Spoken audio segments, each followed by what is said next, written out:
আরিশা, এদিকে এসো, আমি তোমার সাথে কিছু কথা বলতে চাই। ঢাকার গুলশানের এক বিলাসবহুল ডুপ্লেক্স বাড়ির বিশাল ড্রয়িং রুমে বসেছিলেন দেশের অন্যতম শীর্ষ স্থানীয় ব্যবসায়ী চৌধুরী গ্রুপ অফ ইন্ডাস্ট্রির মালিক জনাব আশরাফ চৌধুরী। তার হাতে বেশ কয়েকটা শপিং ব্যাগ থেকে বের করা বিল, আর তার কপালে গভীর চিন্তার ভাঁজ।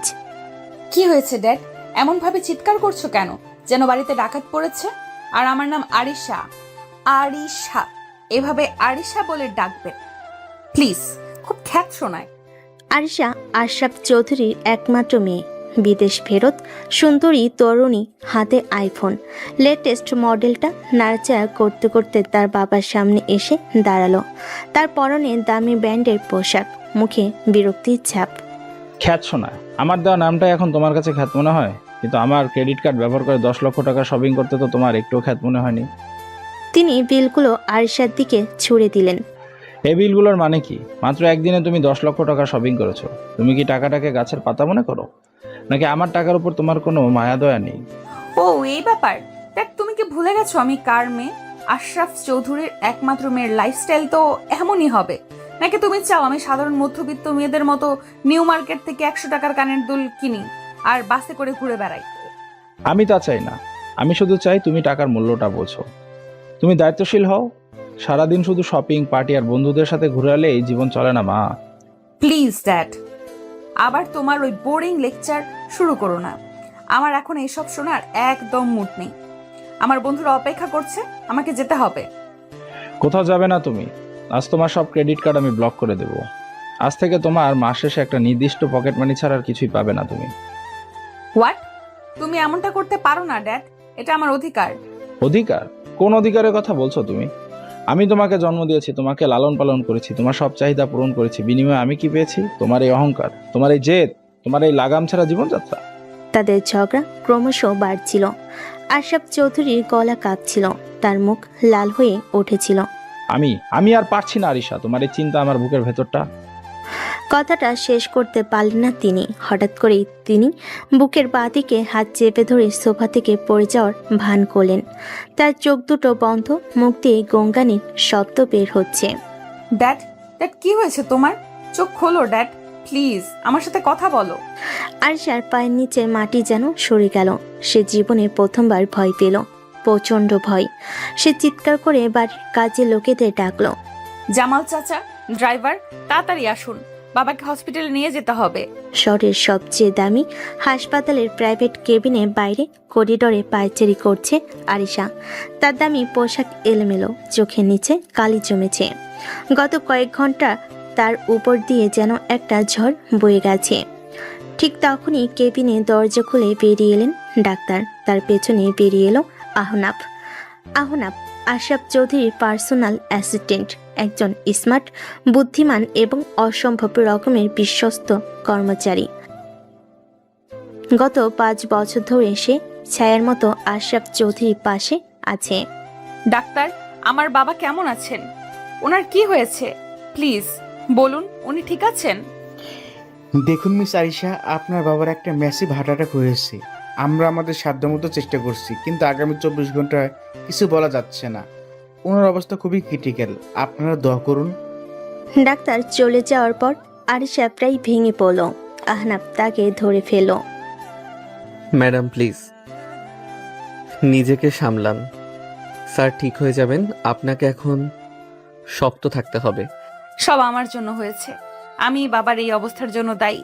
আমি যদি ওনার সাথে ওভাবে ঝগড়া না করতাম। এখন এসব ভেবে লাভ নেই ম্যাডাম, এখন স্যারের সুস্থতাটাই সবচেয়ে বড় কথা। কিছুক্ষণ পর একজন নার্স বেরিয়ে এসে বলল, রোগী আপনাদের সাথে কথা বলতে চান, তবে প্লিজ ওনাকে কোনো রকম উত্তেজিত করবেন না। আরিশা আর আহনাফ দৌড়ে ভেতরে ঢুকলো। আশরাফ চৌধুরী নাকি মুখে অক্সিজেন মাস্ক লাগানো, হাতে স্যালাইন চলছে। তিনি খুব দুর্বলভাবে তাদের দিকে তাকালেন। আরিশা, মা আমার কাছে আয়। বাবা, তুমি ঠিক হয়ে যাবে বাবা, কিচ্ছু হবে না তোমার।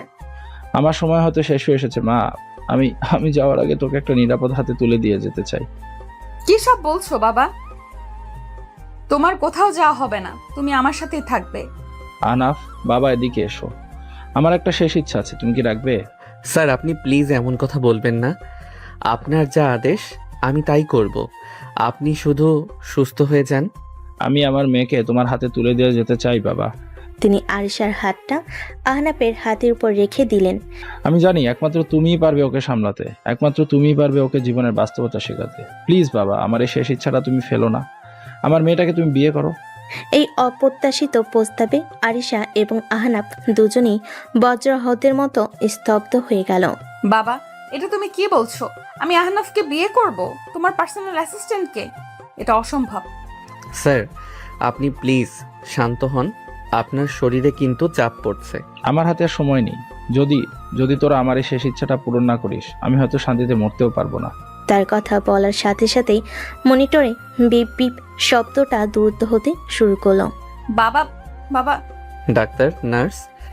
ডাক্তার আর নার্সরা ছুটে এলেন। তারা আরিশা আর আহনাফের বাইরে যেতে বললেন।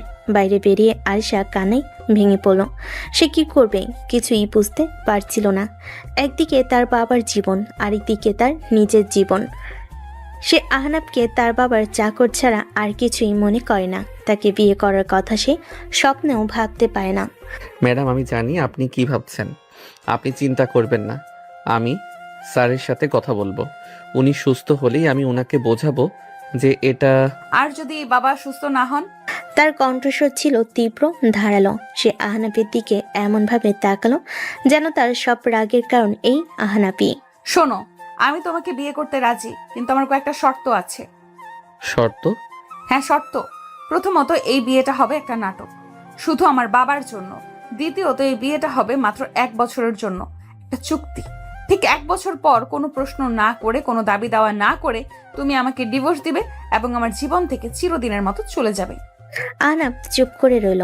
কি হলো, কথা বলছো না কেন? তোমার তো খুশি হওয়ার কথা। আমার মতো একজন মেয়েকে বিয়ে করার সুযোগ পাচ্ছ, সাথে আমার বাবার সব সম্পত্তি। এর চেয়ে বড় পাওয়া তো তোমার জীবনে আর কিছু হতে পারে না, তাই না? আরশার এই অপমানজনক কথাই আহনাফের আত্মসম্মানে তীব্র আঘাত লাগলো। সে তার বসের জীবনের কথা ভেবে আর কোনো উপায় না দেখে রাজি হয়ে গেল। ঠিক আছে ম্যাডাম, আমি আপনার সব শর্তে রাজি, কিন্তু আমারও একটা শর্ত আছে। তোমার আবার কি শর্ত? এই 1 বছর আমি আপনার বাবার সামনে নয়, সব সময় আপনার আইনসম্মত স্বামী হিসেবে থাকব। আর এই 1 বছরে আপনি আমাকে তাড়ানোর যত চেষ্টাই করুন না কেন, আমি আপনার জীবন ছেড়ে কোথাও যাব না, বরং আমি আপনার জীবনটাকেই বদলে দেওয়ার চেষ্টা করব। পারবেন তো এই চ্যালেঞ্জটা নিতে ম্যাডাম? আয়শা তার চোখের দিকে তাকিয়ে দেখল সেই চোখে আগুন জ্বলছে। সে একটা তাচ্ছিলের হাসি হেসে বলল, দেখা যাবে কে কার জীবন বদলায়। সেই হাসপাতালের করিডোরেই দুটো ভিন্ন মেরুর মানুষ তাদের জীবনের সবচেয়ে অদ্ভুত চুক্তিটা করেই ফেলল।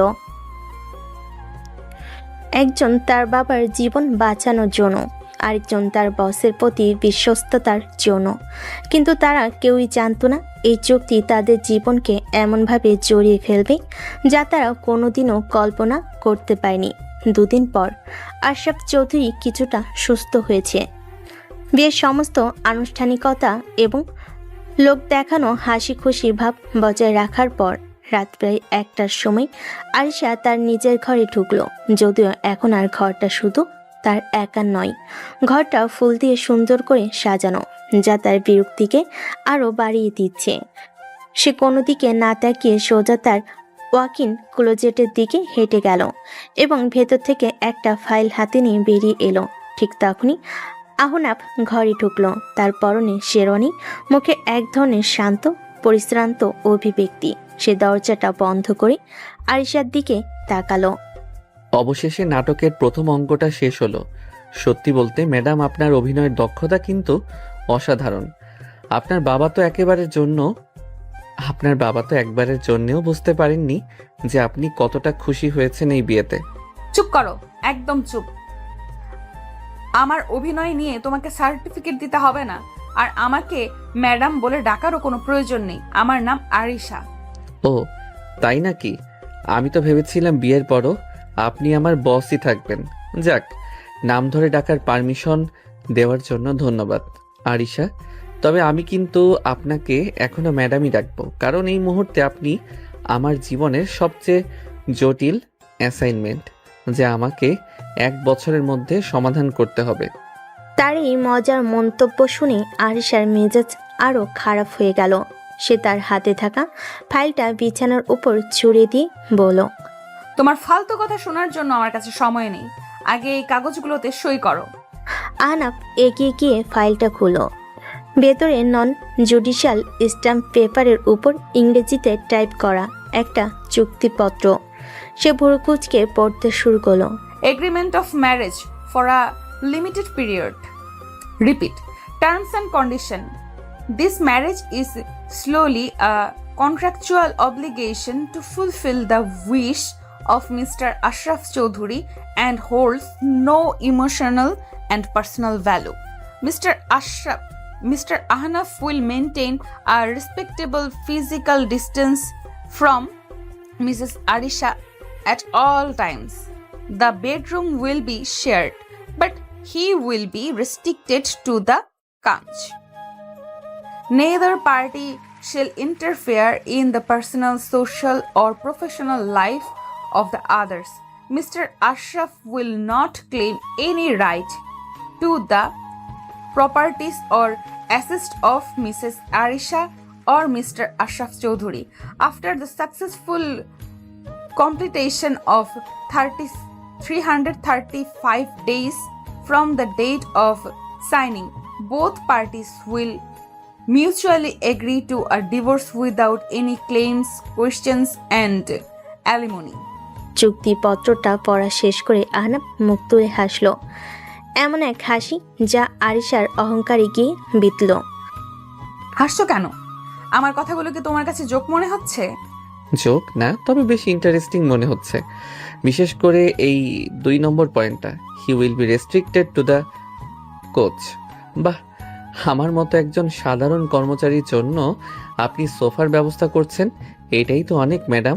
আমি তো ভেবেছিলাম আমাকে হয়তো ফ্লোরে ঘুমাতে বলবেন। আপনার এই মহানুভবতায় আমি মুগ্ধ।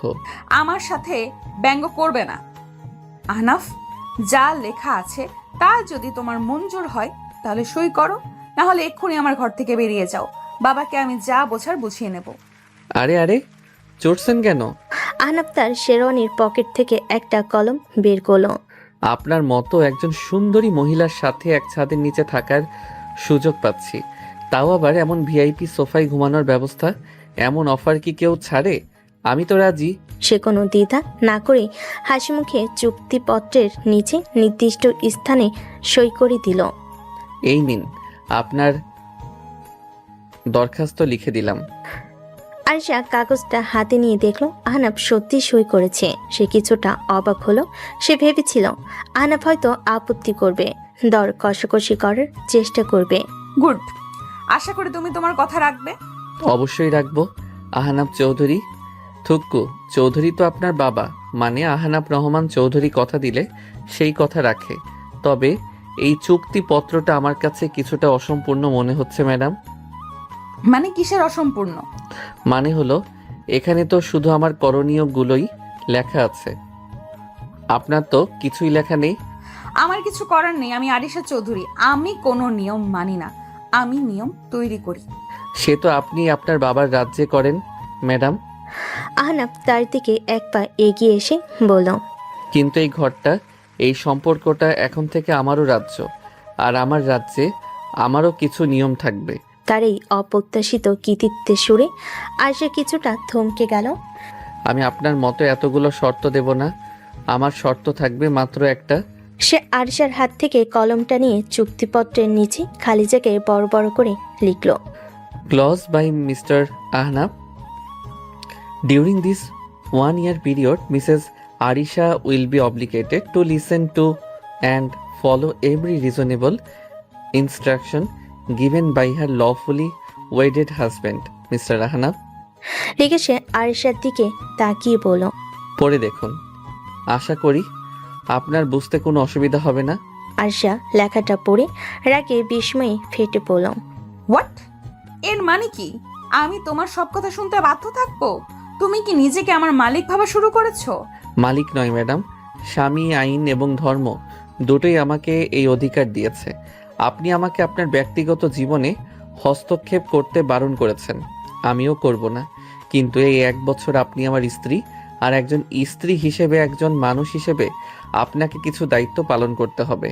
আপনাকে জীবনের সেই বাস্তবতাগুলো শিখতে হবে যা আপনার বাবা আপনাকে শেখাতে পারেননি, আর সেই শিক্ষাটা আমি আপনাকে দেব।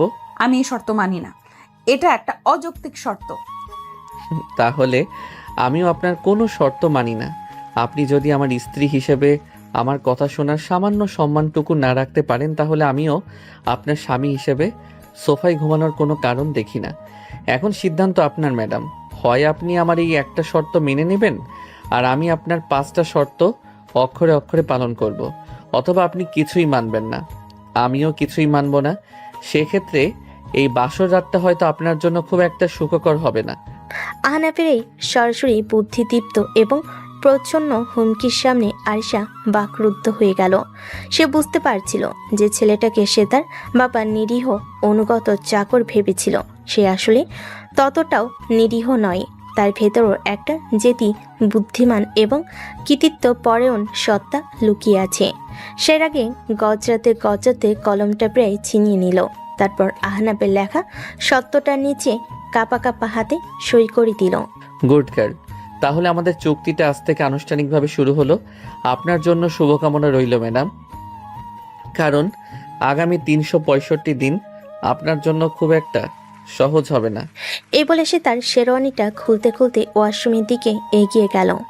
আমি ফ্রেশ হয়ে আসছি, আপনি বরং আপনার জন্য বিছানাটা আর আমার জন্য সোফাটা গুছিয়ে ফেলুন। আমাদের চুক্তির প্রথম নিয়মটা তো আজ রাত থেকেই পালন করতে হবে, তাই না? আরিশা তার যাওয়ার পথের দিকে তাকিয়ে রইল। তার মনে হচ্ছিল সে স্বেচ্ছায় এক বাঘের খাঁচায় ঢুকে পড়েছে। সে ভেবেছিল আহনাফকে নাচাবে, কিন্তু এখন তার মনে হচ্ছে খেলাটা হয়তো উল্টো শুরু হয়ে গেছে। পরের দিন সকালে আরিশার ঘুম ভাঙল তার ফোনের অ্যালার্মের শব্দে নয়, বরং পেটের ভেতর চলতে থাকা ইঁদুর দৌড়ের কারণে। প্রচণ্ড কফি নেশা পেয়েছে তার। বিদেশে থাকার অভ্যাস, সকালের প্রথম ভোরে তার একমগ করা ব্ল্যাক কফি না হলে চলে না। কোথায় গেল? সকাল সকাল পালিয়েছে নাকি? এক রাতের শাসনেই ভয় পেয়ে গেছে। ভীতু একটা। সে ফ্রেশ হয়ে তার দামি সিল্কের নাইট গাউন পরে ঘর থেকে বেরিয়ে রান্নাঘরের দিকে গেল।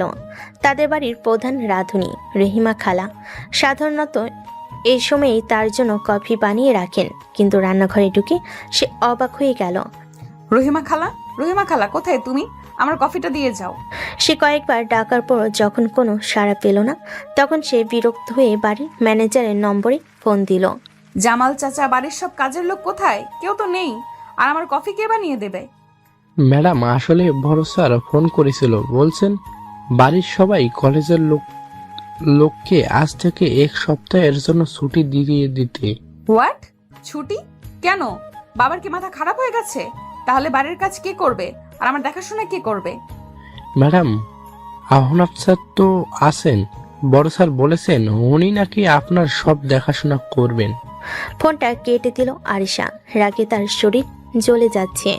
সে বুঝতে পারছিল এটা তার বাবারই কোনো নতুন চাল, আর এই চালের পেছনে মস্তিষ্কটা যে আহনাফের, সেটাও সে আজ করতে পারছিল।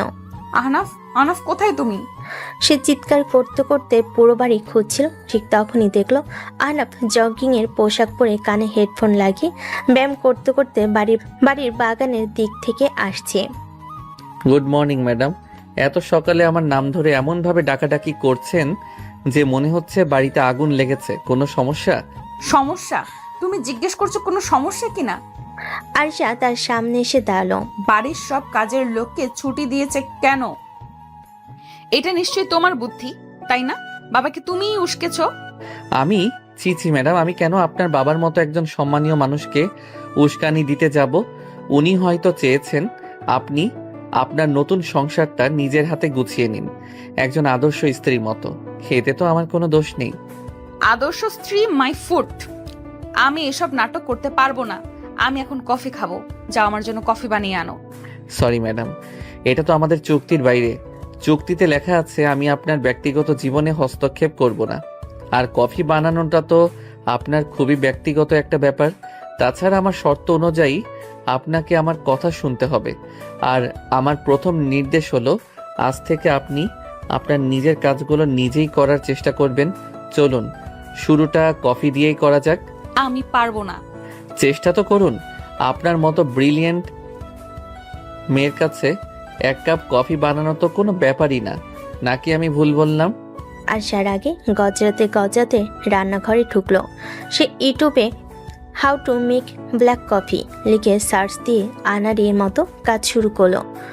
কফি বিনসের বদলে সে ভুলে চায়ের পাতা মিশিয়ে দিল, পানির জায়গায় দুধ ঢেলে দিল, আর চিনি বয়ম খুলতে গিয়ে অর্ধেক চিনি মেঝেতে ফেলে দিল।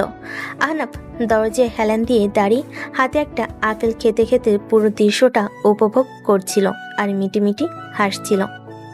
বাহ, কি দৃশ্য! চৌধুরী গ্রুপের ভবিষ্যৎ উত্তরাধিকারী আজ রান্নাঘরে যুদ্ধ করছেন। আজকের এই ঐতিহাসিক মুহূর্তটা তো ছবি তুলে ফ্রেমে বাঁধিয়ে রাখা উচিত। আপনার বাবা দেখলে খুব খুশি হতেন। তুমি যদি এখন এখান থেকে না যাও, তাহলে তোমার মাথার উপরে আমি এই গরম পানিটা ঢেলে দিব।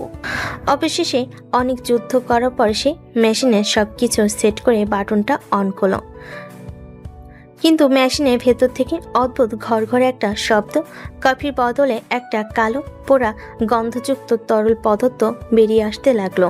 আরিশা হতাশ হয়ে বিরক্ত হয়ে রান্নাঘরের স্ল্যাবের উপর রাখা একটা খালি মগ তুলে নিয়ে আহনাফের দিকে ছুঁড়ে মারার জন্য হাত তুলো, আমি আর পারছি না। কিন্তু মগটা তার হাত থেকে বের হওয়ার আগে আহনাফ ঝড়ে পেকে তার কাছে এসে তার হাতটা ধরে ফেল। না ম্যাডাম, এত সহজে হার মানলে তো চলবে না। তার স্পর্শে আরিশার শরীরটা মুহূর্তে কেঁপে উঠল। সে দ্রুত তার হাতটা ছাড়িয়ে নিল। জিনিসপত্র নষ্ট করা ভালো না ম্যাডাম, রাগ করে নিজের ক্ষতি করাটা বোকামি। আর তাছাড়া এই মগগুলো তো আপনার বাবার টাকা দিয়ে কেনা, তাই না? নিজের বাবার টাকা এভাবে নষ্ট করা কি ঠিক? আরিশা কোনো উত্তর দিতে পারল না। সে হতাশ হয়ে একটা চেয়ারে বসে পড়ল। যেই মেয়ে সামান্য 1 কাপ কফিও ঠিক মতো বানাতে পারে না, সে নাকি আমাকে 1 বছরের মধ্যে তার জীবন থেকে তাড়িয়ে ছাড়বে। আপনার এই আত্মবিশ্বাসটা সত্যি প্রশংসার যোগ্য ম্যাডাম। তার এই ব্যঙ্গাত্মক প্রশংসায় আরিশার চোখে জল চলে এলো। সে জীবনের প্রথমবার নিজের উপর এতটা অসহায় বোধ করছিল। আহনাফ তার এই অবস্থা দেখে আর মজা করল না। সে নিজে কফি মেকারটা পরিষ্কার করলো এবং কয়েক মিনিটের মধ্যেই দুটো ধোয়া ওঠা ব্ল্যাক কফির মগ তৈরি করলো। একটা মগ আরিশার সামনে রেখে বলল, নিন, খেয়ে নিন। আর হ্যাঁ, আজ থেকে প্রতিদিন সকালে 1 ঘন্টা করে আপনার রান্না শেখার ক্লাস হবে, আর আপনার টিচার হব আমি। এটাও কিন্তু আমার সেই শর্তেরই অংশ। ম্যাডাম, আমার কথা তো আপনাকে শুনতেই হবে। আরিশা কোনো কথা না বলে চুপচাপ কফির মগে চুমুক দিল। কফিটা হয়তো একটু বেশি তেতো ছিল, কিন্তু সেই মুহূর্তে আহনাফের বানিয়ে দেওয়া ওই কফিটাই তার কাছে অমৃতের মতো মনে হচ্ছিল। সে বুঝতে পারছিল এই ছেলের সাথে লড়াইটা তার জন্য খুব একটা সহজ হবে না। সেদিন বিকেলে আরিশা যখন তার ঘরে বসে রাগে গজাতে গজাতে অনলাইন শপিং সাইটে তার বাতিল হয়ে যাওয়া ক্রেডিট কার্ডগুলো চেষ্টা করছিল, তখন আহনাফ বাড়ির পেছনে লনে গেল। সেখানে সুইমিং পুলের পাশে বসে তার শ্বশুরমশাই জনাব আশরাফ চৌধুরী চিন্তিত মুখে চা খাচ্ছিলেন। কি খবর আঙ্কেল? আপনাকে দেখে তো মনে হচ্ছে দেশের সব শেয়ার মার্কেটে ধস নেমেছে। আর বলো না বাবা, মেয়ের চিন্তায় আমার রাতের ঘুম হারাম হয়ে গেছে। ও কি খুব বেশি বাড়াকাড়ি করছে? তোমাকে খুব বিরক্ত করছে, তাই না? আরে ধুর, আপনার মেয়ে তো একটা বিড়াল ছানা, শুধু শুধু মিউমিউ করে, কামড়ানোর সাহস নেই। আপনি একদম চিন্তা করবেন না। মিশন ইম্পসিবল আমার হাতে যখন পড়েছে, তখন তো এটা মিশন পসিবল হবেই। তোমার উপর আমার সেই বিশ্বাসটা আছে বাবা, কিন্তু মাঝে মাঝে আমারই খুব কষ্ট হয়। মেয়েটাকে কোনোদিনও কোনো কষ্ট দিইনি। এখন আপনি ওকে কষ্ট দিচ্ছেন না আঙ্কেল, আপনি ওকে জীবনের জন্য তৈরি করছেন। একটা পাথরের মূর্তিকেও তো সুন্দর আকৃতি দেওয়ার জন্য ছেনি হাতুড়ির আঘাত সহ্য করতে হয়, তাই না? আপনার মেয়ে তো হীরের টুকরো, শুধু একটু ঘষা মাজা করতে হবে, এই আর কি। আহনাফের এই কথাই আশরাফ চৌধুরীর মুখটা উজ্জ্বল হয়ে উঠল। তবে একটা কথা বলতেই হয় আঙ্কেল। কি কথা? আপনার সেই হার্ট অ্যাটাকের অভিনয়টা কিন্তু অস্কার পাওয়ার মতো ছিল। আমি তো এক মুহূর্তের জন্য সত্যি ভয় পেয়ে গিয়েছিলাম। আপনি বিজনেসের পাশাপাশি অভিনয়ে চেষ্টা করলে কিন্তু ভালোই করতেন, বলিউডে চান্স পেয়ে যেতেন। এই কথাই আশরাফ চৌধুরী হো হো করে হেসে উঠলেন। কি করব বাবা, দুষ্টু গরুর চেয়ে শূন্য গোয়াল ভালো, কিন্তু আমার তো একটাই গরু, তাকে তো লাইনে আনতেই হবে, তাই না? যাকে বলো, তোমার প্ল্যান অনুযায়ী তো সবকিছু হচ্ছে। একদম পারফেক্টলি আঙ্কেল। অপারেশন আরিশার প্রথম ধাপ সফলভাবে সম্পন্ন হয়েছে। কাজের লোক ছুটি, ক্রেডিট কার্ড বন্ধ। আজ সকালে তো নিজের হাতে কফি বানাতে গিয়ে প্রায় রান্নাঘরেই আগুন লাগিয়ে দিচ্ছিল। বলো কি? হ্যাঁ, এরপর থেকে প্রতিদিন সকালে 1 ঘন্টা করে রান্নার ক্লাস নেব আমি। তারপর ওকে লোকাল বাসে চড়াবো, মাসের খরচের হিসাব করতে শেখাবো। দেখবেন কয়েক মাসের মধ্যেই আপনার অহংকারী প্রিন্সেস মেয়েটা একজন দায়িত্বশীল সংসারী রানী হয়ে উঠবে। শুধু আপনি আপনার দিক থেকে শক্ত থাকবেন। ও যতই কান্নাকাটি করুক, আপনি কিন্তু একদমই মন গলাবেন না। সেজন্য তো তোমাকে বেছে নিয়েছি বাবা, আমি জানি তুমিই পারবে। আমার মেয়েটার জীবনটা গুছিয়ে দেওয়ার দায়িত্বটা এখন তোমার হাতেই দিয়ে দিলাম। আপনি নিশ্চিন্তে থাকুন আঙ্কেল। আমি আমার বসের দেওয়া সবচেয়ে কঠিন কিন্তু সবচেয়ে প্রিয় অ্যাসাইনমেন্টটা খুব যত্ন করে শেষ করব বস। দুজনেই একসাথে হেসে উঠল। তাদের এই হাসি আর আত্মবিশ্বাসী কথোপকথনই বলে দিচ্ছিল যে আরিশার সামনের দিনগুলো খুব একটা সহজ হবে না। তার শিক্ষকদের পরিকল্পনা যে অনেক দূর পর্যন্ত বিস্তৃত। কয়েকদিন ধরে বাড়িতে বন্দি জীবন কাটানোর পর আরিশার অবস্থা প্রায় পাগল হওয়ার মতো।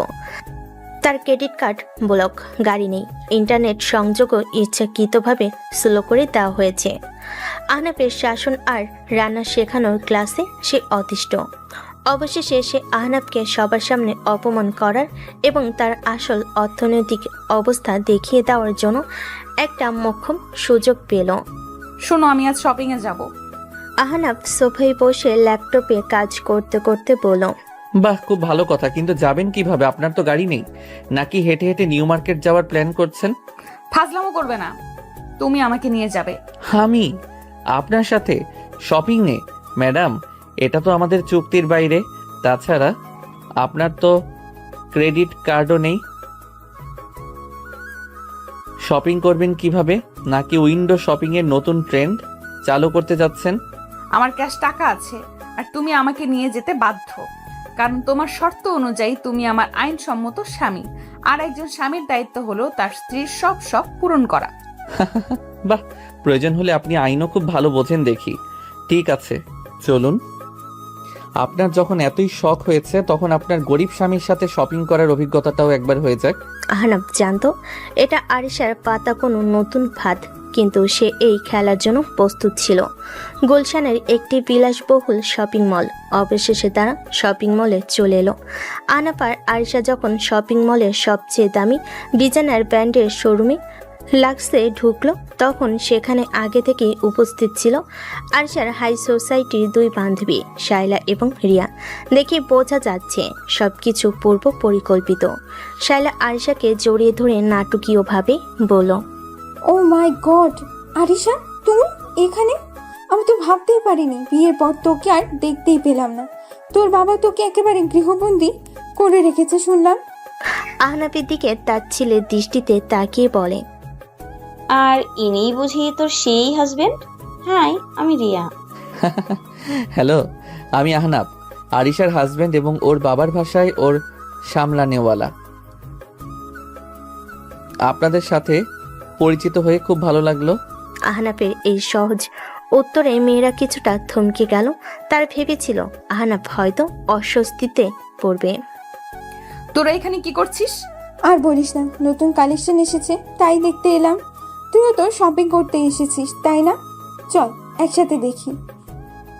আহনাফ ভাইয়া, আপনি কি আমাদের সাথে জয়েন করবেন নাকি এখানে দাঁড়িয়ে বোর হবেন?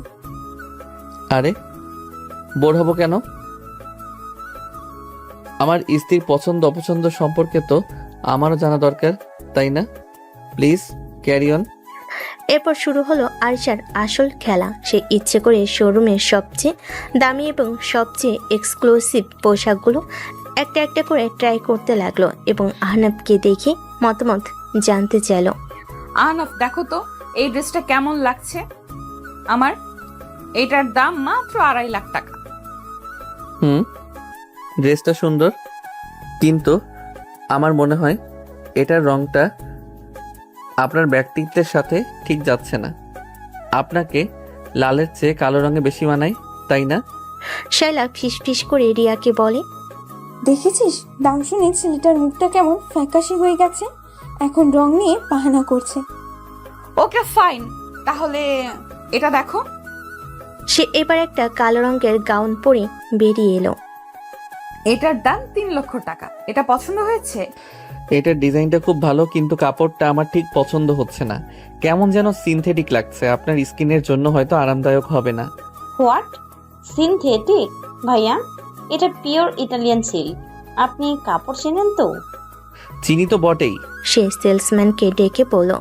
এক্সকিউজ মি, এই পোশাকটার ম্যাটেরিয়াল কম্পোজিশনটা একটু বলবেন? সেলসম্যান ট্যাগ দেখে ইতস্তত করে বলল, স্যার, এটা আসলে 90% সিল্ক আর 10% পলিস্টার মিক্স। দেখলেন তো রিয়া, আপনার চোখ কিন্তু জহুরির চোখ। ভেজালটা ঠিক ধরে ফেলি। এই ঘটনায় আরশা আর তার বন্ধুরা বেশ অপমানিত বোধ করলো। আরশা এবার জেদের বসে প্রায় 10-12টা দামি পোশাক, জুতো আর ব্যাগ পছন্দ করে ফেলো। আমার এগুলো সবই পছন্দ হয়েছে, প্যাক করে দিন। সে বিলিং কাউন্টারে গিয়ে এমন একটা ভাব করলো যেন সে তার ওয়ালেট খুঁজছে। ও শিট, আমি তোমার ওয়ালেট আনতে ভুলে গেছি আহনাফ। তোমার কাছে তো টাকা আছে তাই না? আজকের বিলটা তুমি দিয়ে দাও প্লিজ, আমি তোমাকে পরে দিয়ে দিব। শাইলা আর রিয়া মুখ টিপে হাসছিল। তারা জানে একজন সাধারণ কর্মচারীর পক্ষে এতগুলো টাকার বিল দেওয়া অসম্ভব। এটাই ছিল তাদের মূল পরিকল্পনা। ম্যাডাম, আপনার টোটাল বিল হয়েছে 12,50,000 টাকা। ওকে, কার্ডে পে করা যাবে তো? আহনাফ তার পকেট থেকে একটা সাধারণ ব্যাংকের ডেবিট কার্ড বের করলো। আরশা তার ছেলের হাসি হেসে বলল, তোমার এই সাধারণ কার্ডে কি এত টাকা আছে? চেষ্টা করে দেখতে তো আর দোষ নেই, তাই না? সে কার্ডটা সোয়াইপ মেশিনে প্রবেশ করলো এবং পিন নাম্বার দিল। কয়েক মুহূর্তের নীরবতা। আয়শা আর তার বন্ধুরা অধীর আগ্রহে অপেক্ষা করছে কখন ট্রানজ্যাকশন ডিক্লাইন্ড লেখাটা স্ক্রিনে ভেসে উঠবে। কিন্তু সবাইকে অবাক করে দিয়ে মেশিন থেকে একটা রসিদ বেরিয়ে এলো। ট্রানজ্যাকশন অ্যাপ্লয়েড। কিভাবে কিভাবে সম্ভব তোমার কাছে এত টাকা? আমি গত 5 বছর ধরে এই কোম্পানিতে চাকরি করছি ম্যাডাম। সৎভাবে কাজ করলে টাকা কিছু জমানোই যায়, আর বাকিটা আজকের দিনের জন্য আমি অফিস থেকে আমার বেতনের 6 মাসের অগ্রিম নিয়ে রেখেছিলাম। সে আয়েশার দিকে ঝুঁকে এসে ফিস ফিস করে বলল, কারণ আমি জানতাম আপনি আজ আমাকে অপমান করার জন্য কোনো না কোনো পরিকল্পনা করবেনই। আপনার মতো একজন জিনিয়াসকে সামলানোর জন্য তো একটু বাড়তি প্রস্তুতি রাখতেই হয়, তাই না? আয়েশা আর তার বন্ধুদের মুখটা দেখার মতো হয়ে গিয়েছিল। তাদের সমস্ত পরিকল্পনা এক মুহূর্তে ধুলোই মিশে গেছে। আহনাফ শপিং ব্যাগগুলো হাতে নিয়ে শোরুম থেকে বেরিয়ে যাওয়ার জন্য পা বাড়ালো। চলুন ম্যাডাম, আপনার শপিং তো শেষ, এখন আমার পালা। সে আয়েশাকে প্রায় টেনে নিয়ে শপিং মল থেকে বেরিয়ে সোজা উল্টো দিকে ফুটপাতে গেল। সেখানে রাস্তার পাশে হকাররা সস্তা টি শার্ট বিক্রি করছিল। আহনাফ সেখান থেকে দুটো সাধারণ সাদা রঙের টি শার্ট কিনলো। দাম মাত্র 300 টাকা। দুটো টি শার্ট আরিশার দামি পোশাকের ব্যাগের পাশে ধরে বলল, দেখুন ম্যাডাম, আপনার এই 12 লক্ষ টাকার পোশাকের পাশে আমার এই 300 টাকার টি শার্ট। কিন্তু সত্যি বলতে আমার কেন জানি মনে হচ্ছে আপনার ওই দামি পোশাকগুলোর চেয়ে আমার এই সস্তা টি শার্টের সম্মান অনেক বেশি। সে একটা টি শার্ট আরিশার দিকে এগিয়ে দিয়ে বলল, এটা আপনার জন্য।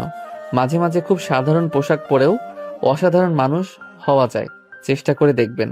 এই বলে সে আরিশাকে সেখানে একা দাঁড় করিয়ে রেখে গাড়ির জন্য এগিয়ে গেল। আরিশা হতবাক হয়ে একবার তার হাতের সস্তা টি শার্টটার দিকে, আরেকবার আহনাফের চলে যাওয়ার পথের দিকে তাকিয়ে রইল।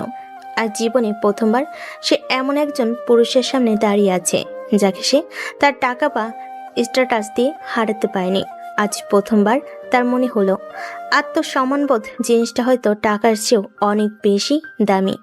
এই ঘটনাটি তার অহংকারের দেওয়ালে প্রথমবার এক শক্তিশালী আঘাত হানল। শপিং মলের ঘটনার পর থেকে আরিশা প্রায় কথাই বন্ধ করে দিয়েছে আহনাফের সাথে। তার অহংকারে এমন এক আঘাত এর আগে কেউ কখনো করেনি। সে ভেবেছিল আহনাফকে সে টাকার জোরে হারিয়ে দেবে, কিন্তু খেলাটা উল্টো হয়ে গেছে। আহনাফের আত্মসম্মান আর বুদ্ধির কাছে সে হেরে গেছে। এই নীরবতাই ছিল তার প্রতিবাদের ভাষা। পরের দিন সকালে, কি হলো ম্যাডাম, সকাল থেকে আপনার মুখটা এমন পাউরুটির মতো ফুলে আছে কেন? মৌনব্রত পালন করছেন নাকি? ভালোই তো, বাড়ির পরিবেশটা অন্তত শান্ত থাকবে। সকালে নাস্তার টেবিলে বসে আহনাফ কথাগুলো বলল। আরিশা তার দিকে না তাকিয়ে নাস্তা করছিল। ও বুঝেছি, কালকের সেই 300 টাকার টি শার্টের শোকটা আপনি এখনো কাটিয়ে উঠতে পারেননি, তাই না? আরে ওটা তো আমি মজা করে দিয়েছিলাম। আপনি চাইলে ওটা দিয়ে রান্নাঘরের ঝুলও পরিষ্কার করতে পারেন, আমার কোনো আপত্তি নেই। আমার সাথে কথা বলার চেষ্টা করবে না। আর আমার পার্সোনাল বিষয়ে তো একদমই না। তোমার এই সস্তা উপহার তোমার কাছেই রাখো, আমার ওটার কোনো প্রয়োজন নেই। প্রয়োজন তো এখন অনেক কিছুরই পড়বে ম্যাডাম। আহনাফ খুব শান্তভাবে একটা খাম আরিশার দিকে এগিয়ে দিল। এই নিন, এটা আপনার এই মাসের পকেট মানি। Pocket money? এর মানে কি? আমার টাকার জন্য তোমার কাছে হাত পাততে হবে নাকি? হাত পাততে হবে না, তবে আমার দেওয়া নিয়মেই চলতে হবে। আপনার বাবা অর্থাৎ আমার শ্রদ্ধেয় শ্বশুর মশাই আপনার সমস্ত ক্রেডিট কার্ড এবং ব্যাংক অ্যাকাউন্ট সাময়িকভাবে ব্লক করে দিয়েছেন। হোয়াট? এটা অসম্ভব। বাবা এমনটা করতে পারে না। নিশ্চয়ই এটা তোমারই কোনো নতুন চাল। আপনি চাইলে আপনার বাবাকে ফোন করে জিজ্ঞেস করতে পারেন, তবে উনি হয়তো আপনার ফোন ধরবেন না, কারণ উনি এখন কোম্পানির একটা জরুরি মিটিংয়ের জন্য গাজীপুর গেছেন। আর যাওয়ার আগে আপনার আর্থিক এবং মানসিক স্বাস্থ্যের সম্পূর্ণ দায়িত্বটা তিনি আমার উপরই দিয়ে গেছেন।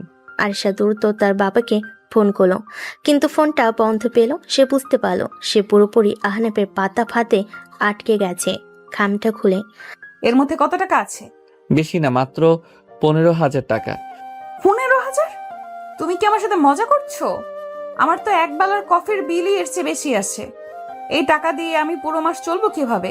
যেভাবে এই দেশের লক্ষ লক্ষ মধ্যবিত্ত পরিবারের মেয়েরা চলে ঠিক সেভাবেই এখন থেকে আপনাকে খরচের হিসাব করে চলতে হবে ম্যাডাম। কোনটা প্রয়োজন আর কোনটা বিলাসিতা তার পার্থক্যটা শিখতে হবে, এটাই বাস্তবতা। Welcome to the Real world. Arisha রাগে অপমানে খামটা প্রায় ছুঁড়েই ফেলে দিচ্ছিল, কিন্তু পরক্ষণেই তার মনে হলো এই মুহূর্তে এই টাকাটাই তার একমাত্র সম্বল। সে কোনো কথা না বলে খামটা নিয়ে হনন করে তার ঘরে চলে গেল। পরের দিন সকালে আরিশা তার ভার্সিটির বন্ধুদের সাথে দেখা করার জন্য তৈরি হলো। সে ভেবেছিল আহনাফকে না বলে সে তার নিজের দামি গাড়িটা নিয়ে বেরিয়ে যাবে, কিন্তু গ্যারেজে গিয়ে সে দেখল তার শখের অডি গাড়িটা সেখানে নেই। ফোনে আহনাফকে বলে, আমার গাড়ি কোথায় আহনাফ? কোন গাড়ি ম্যাডাম? ও, ওই খেলনাটার কথা বলছেন? ওটা তো আমি সার্ভিসিংয়ে পাঠিয়ে দিয়েছি। গাড়ির স্বাস্থ্যেরও তো যত্ন নিতে হয়, তাই না? মিথ্যা কথা বলবে না। আমি জানি তুমি ইচ্ছে করে এটা করেছো। এখন আমি আমার বন্ধুদের সাথে দেখা করতে যাব কিভাবে? কেন? যাওয়ার তো অনেক উপায় আছে। উবার আছে, সিএনজি আছে, অথবা আপনি চাইলে আমার মতো সাধারণ মানুষের বাহনও ব্যবহার করতে পারেন। মানে? ফোনটা কেটে দিল আহনাফ। আয়েশার আগে গজরাতে লাগলো। সে প্রথমে ভাবলো সে যাবেই না, কিন্তু বন্ধুদের কাছে ছোট হয়ে যাওয়ার ভয়ে সে শেষ পর্যন্ত বাসে যাওয়ার সিদ্ধান্ত নিল। আয়েশা যখন তার জীবনে প্রথমবার একটা বাস স্টপে এসে দাঁড়ালো, তখন তার অবস্থা দেখার মতো। তার পরনে দামি পোশাক, চোখে সানগ্লাস, হাতে গুচির ব্যাগ, আর তার চারপাশে সাধারণ মানুষের ভিড়, ঠেলাঠেলি আর হট্টগোল। বিবি করে বলে, ছি, কি নোংরা জায়গা! মানুষজন কেমন করে তাকিয়ে আছে। আর বাসগুলো দেখতে কি ভয়ঙ্কর, মনে হচ্ছে এক্ষুনি ভেঙে পড়বে। কিছুক্ষণ পর একটা বাস এসে থামতে পেছনে মানুষের ধাক্কায় সে প্রায় পড়ে যাচ্ছিল। সে কোনো মতে নিজেকে সামলে প্যারে দৌড়ে বাসের লেডিস সিটে গিয়ে বসলো, কিন্তু তার দুর্ভোগের তখনও অনেক বাকি। বাসের কন্ডাক্টর বলে, এই যে আপা, ভাড়াটা দেন। কত ভাড়া? 15 টাকা। আসে তার পার্স খুলে দেখলো তার কাছে সবচেয়ে ছোট নোটটাই হলো 500 টাকার। সে নোটটা এগিয়ে দিতেই কন্ডাক্টর এমনভাবে তাকালো যেন সে কোনো ভিন গ্রহের প্রাণী দেখছে। ভাঙটি টাকা নাই আপা, নামেন। 15 টাকার লগে 500 টাকা নিয়ে বাসে উঠছে নবাবের বেটি। এই কথায় বাসের অনেকেই তার দিকে তাকিয়ে হাসাহাসি করতে লাগলো। আর সে অপমানে লজ্জায় পেয়ে কেঁদেই ফেলছিল। সে যখন বাস থেকে নামতে যাবে ঠিক তখনই তার পাশের সিটে বসা এক ভার্সিটির মেয়ে তার ভাড়াটা দিয়ে দিল। বাকি রাস্তাটা সে চুপ করে বসে রইল। মানুষের ধাক্কা, কন্ট্রাক্টরের চিৎকার, হকারের হাঁক ডাক, সবকিছুই তার কাছে অসহ্য মনে হচ্ছিল। সে বুঝতে পারছিল যে জীবনটাকে সে এতদিন ধরে স্বাভাবিক ভেবে এসেছে, সেই জীবনের বাইরেও বিশাল একটা জগৎ আছে, যে জগৎটা অনেক বেশি কঠিন, অনেক বেশি বাস্তব। আয়েশা যখন ফাইনালমেন্টে তাদের বন্ধুদের সাথে দেখা করার জন্য সেই রেস্টুরেন্টে পৌঁছালো, তখন তার অবস্থা একেবারে বিধ্বস্ত। কি রে আরিশা, তোর এই অবস্থা কেন? চুল এলোমেলো, ড্রেস কুঁচকে গেছে। তুই কি কোনো ঝড়ের মধ্যে দিয়ে এলি নাকি? এর চেয়ে বড় ঝড়ের মধ্যেই ছিলাম। সে তাদের কাছে বাচ্চানির ভয়ঙ্কর অভিজ্ঞতাটা বর্ণনা করলো। সব শুনে তার বন্ধুরা হাসিতে ফেটে পড়ল। Oh my god, I can't believe it. তুই লোকাল বাসে চড়েছিস? এটা তো বছরের সেরা জোকস। তোর ওই চাকর হাজবেন্ডটা তো তোকে ভালোই শিক্ষা দিচ্ছে দেখছি। বাদ দে তো এসব। শোন, আমরা ঠিক করেছি সামনের মাসেই আমরা ইউরোপ ট্যুরে যাব। তুইও কিন্তু আমাদের সাথে যাচ্ছিস। তোর হাজবেন্ডকে বলবি যেন তোকে পারমিশন দিয়ে দেয়। Europe tour? এই শব্দটা শোনার পর আরিশান মনে পড়ল তার অ্যাকাউন্টে এখন আর লক্ষ লক্ষ টাকা নেই, আছে শুধু আহনাফের দেওয়া সেই 15,000 টাকা। কিরে, চুপ করে গেলি কেন? তোর বাবা তো তোকে মানা করবে না? নাকি তোর ওই কিপটু হাজবেন্ডটা মানা করবে? বন্ধুদের এই খোঁচাতে আরিশার খুব খারাপ লাগলো। সে বুঝতে পারছিল সে আর আগের মতো নেই, তার জীবনটা এখন আর তার নিজের নিয়ন্ত্রণে নেই। আমি পরে জানাবো। সেই রাতে বাসায় ফেরার পর আহনাফ তাকে দেখে বুঝতে পারল তার উপর দিয়ে আজ অনেক বড় একটা ঝড় বয়ে গেছে। কি হলো ম্যাডাম, আপনার মুখটা আজ এত শুকনো লাগছে কেন? রোমাঞ্চকর বাস জার্নিটা কি খুব একটা সুখকর হয়নি? আরিশা কোনো উত্তর দিল না। সে চুপচাপ তার ঘরে গিয়ে দরজা বন্ধ করে দিল। আহনাফ দেখল তার চোখের কোণায় জল চিকচিক করছে। আহনাফের ঠোঁটের কোণে এক চিলতে হাসি ফুটে উঠল। সে জানতো তার শিক্ষা দেওয়ার প্রক্রিয়াটাই ঠিক পথেই এগোচ্ছিল। আরিশার অহংকারের দেওয়ালে ফাটল ধরতে শুরু করেছে। আজ হয়তো সে কষ্ট পাচ্ছে, কিন্তু এই কষ্টই তাকে একদিন একজন উন্নত বাস্তববাদী মানুষ হিসাবে গড়ে তুলবে। এভাবেই কিছুদিন কেটে গেল। লোকাল বাসের সেই ভয়ঙ্কর অভিজ্ঞতার পর থেকে আয়েশা প্রায় ঘর থেকে বের হয় না। তার বন্ধুদের ইউরোপ ট্যুরের প্রস্তাবেও সে না করে দিয়েছে, কারণ সে জানে তার কাছে এখন এত টাকা নেই। এই কয়েকদিনে সে একটা বিষয় খুব ভালো করে বুঝতে পেরেছে, টাকা ছাড়া তার জৌলুস, তার স্ট্যাটাস, তার বন্ধুদের কাছে তার কোনো মূল্যই নেই। এই কঠিন বাস্তবতাটা তাকে ভেতর থেকে নাড়িয়ে দিয়েছে। কি ব্যাপার ম্যাডাম, আজকাল আপনাকে খুব চুপচাপ দেখি। আপনার সেই রানী ভিক্টোরিয়া সুলভ অহংকারটা কোথায় গেল? বাসের ঝাঁকুনিতে কি রাস্তায় পড়ে গেছে নাকি? রাতে খাবারের টেবিলে বসে আহনাফ কথাগুলো বলল। টেবিলের বাইরে থেকে আনা খাবার গত কয়েকদিন ধরে তার রেস্টুরেন্টের খাবারের উপর দিয়ে চালাচ্ছে। তোমার সাথে কথা বলার কোনো ইচ্ছে আমার নেই। কিন্তু আমার তো আছে। আহনাফ তার চেয়ারটা টেনে আরিশার কাছে এসে বসলো। দেখুন ম্যাডাম, আমি বুঝতে পারছি আপনার কষ্ট হচ্ছে, কিন্তু এটাই জীবন, আর জীবনের সাথে মানিয়ে নিতে হয়। আমি তোমার লেকচার শুনতে চাই না। লেকচার নয় ম্যাডাম, এটা হলো প্রস্তাব। আমার মনে হয় আমাদের এই প্রতিদিন বাইরে থেকে খাবার আনাটা বন্ধ করা উচিত। এতে শুধু টাকারই অপচয় হচ্ছে না, স্বাস্থ্যেরও ক্ষতি হচ্ছে। তাহলে তুমিই রান্না করো। তুমি তো আমার স্বামী, আমার ভরণ পোষণের দায়িত্ব তো তোমারই, তাই না? অবশ্যই আমার, কিন্তু আমি তো সারাদিন অফিসে থাকি। আমি কি অফিস থেকে ফিরে এসে রান্না করব নাকি আপনার সেবা করব? তার চেয়ে বরং আমরা একটা কাজ করতে পারি। কি কাজ? আমার শর্ত অনুযায়ী আমার কথা তো আপনাকে শুনতেই হবে। তো আমার দ্বিতীয় নির্দেশ হলো, আজ থেকে এই বাড়ির রান্নাটা আপনি করবেন। এই কথা শোনার সাথে সাথেই আয়েশা এমনভাবে চমকে উঠল যেন সে ভূত দেখেছে। হোয়াট? আমি রান্না করব? তুমি কি পাগল হয়ে গেছো? আমি তো ডিমও ভাজতে পারি না। পারেন না তো শিখে নেবেন। ইউটিউব আছে, গুগল আছে, আজকালকার যুগে রান্না শেখা কোনো ব্যাপারই না। তাছাড়া আমি তো আছি আপনাকে গাইড করার জন্য। আমার রান্না কিন্তু আপনার বাবারও খুব পছন্দ। অসম্ভব, আমি পারবো না। এর চেয়ে আমি না খেয়ে থাকবো। ঠিক আছে, আপনার মর্জি। আপনি যদি না খেয়ে থাকতে পারেন আমার কোনো আপত্তি নেই, কিন্তু বাইরে থেকে আর কোনো খাবার এই বাড়িতে ঢুকবে না। আর হ্যাঁ, ফ্রিজে যা যা আছে সেগুলো কিন্তু আজ রাতেই শেষ হয়ে যাবে। কাল সকাল থেকে আপনাকে উপোস করেই থাকতে হবে। এই বলে সে খাওয়া শেষ করে উঠে গেল। আরিশা স্তব্ধ হয়ে বসে রইল। সে জানতো আহনাফ যা বলে তাই করে।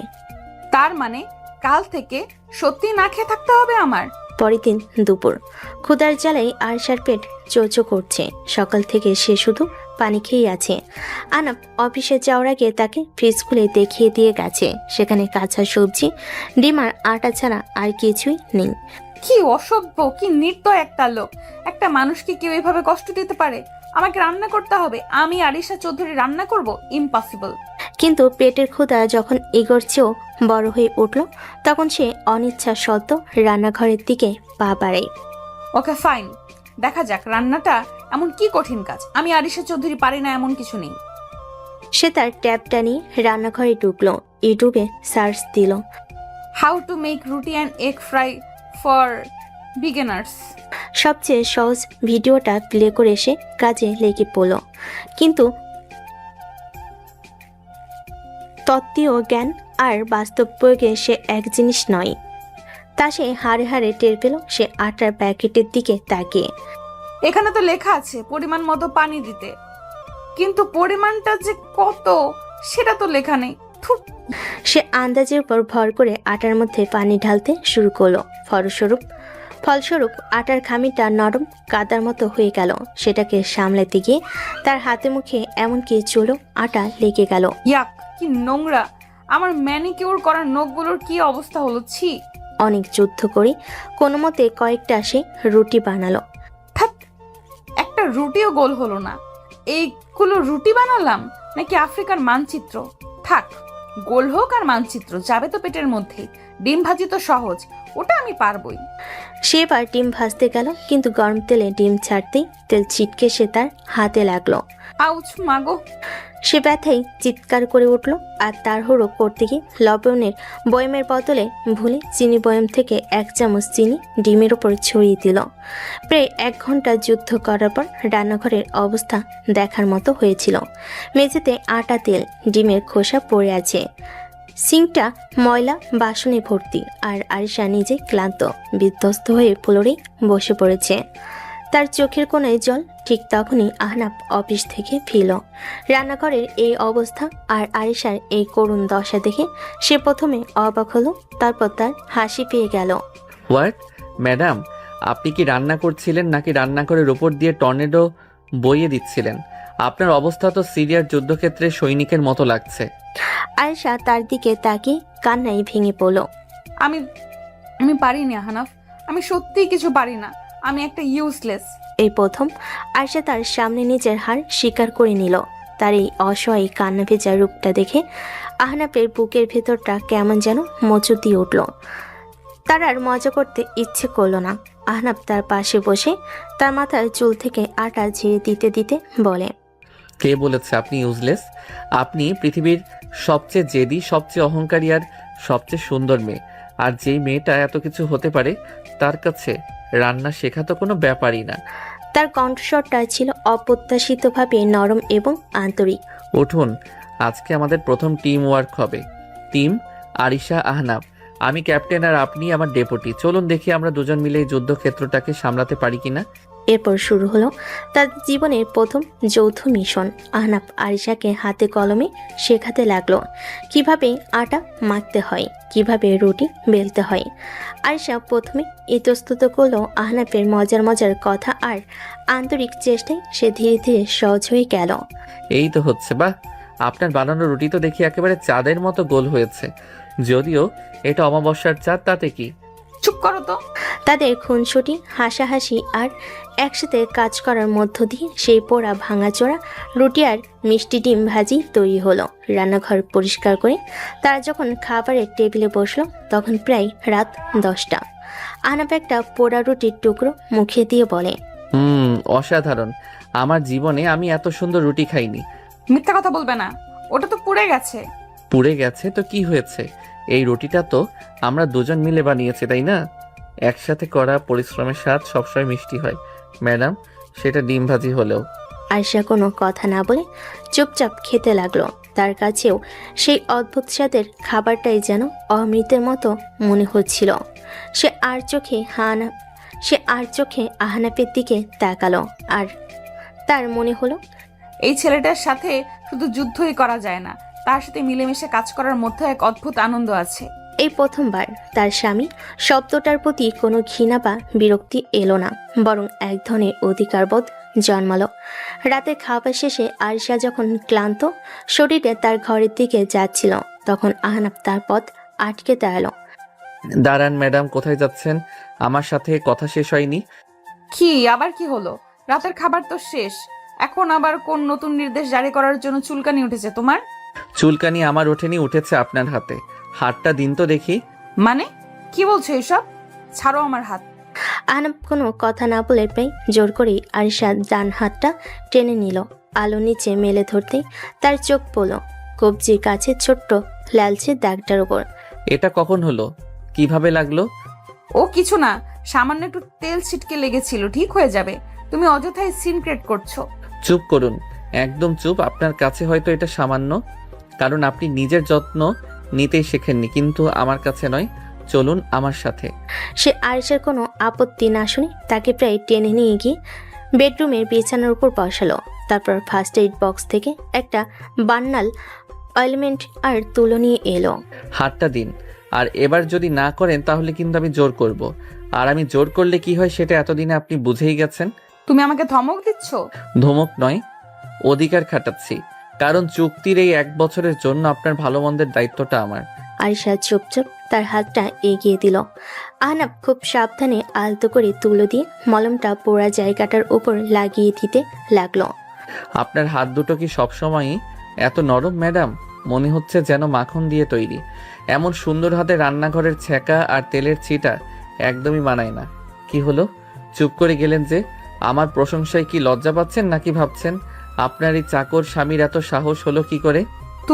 তুমি আমার চাকর নও আহনাফ। আহনাফ তার মুখের দিকে তাকালো।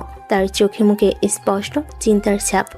আহনাফ হালকা ফু দিতে দিতে বলে, ব্যথা করছে খুব? সত্যি করে বলুন। না। আমি খুব দুঃখিত আরিশা, সত্যি খুব দুঃখিত। আমি আপনাকে বাস্তবতা শেখাতে চেয়েছিলাম, কষ্ট দিতে নয়। আমি যদি আপনাকে রান্নাঘরে একা না ছাড়তাম তাহলে হয়তো। দোষটা তোমার নয় আহনাফ, দোষটা আমার ভাগ্যের আর আমার অহংকারের। আহনাফ মলম লাগানো শেষে পোড়া জায়গাটার উপর ঝুঁকে এসে আলতো করে একটা চুমু খেলো। তার নিঃশ্বাসের উষ্ণ স্পর্শে আরিশার সারা শরীর যেন একটা বিদ্যুৎ খেলে গেল। এরপর থেকে সাবধানে থাকবেন।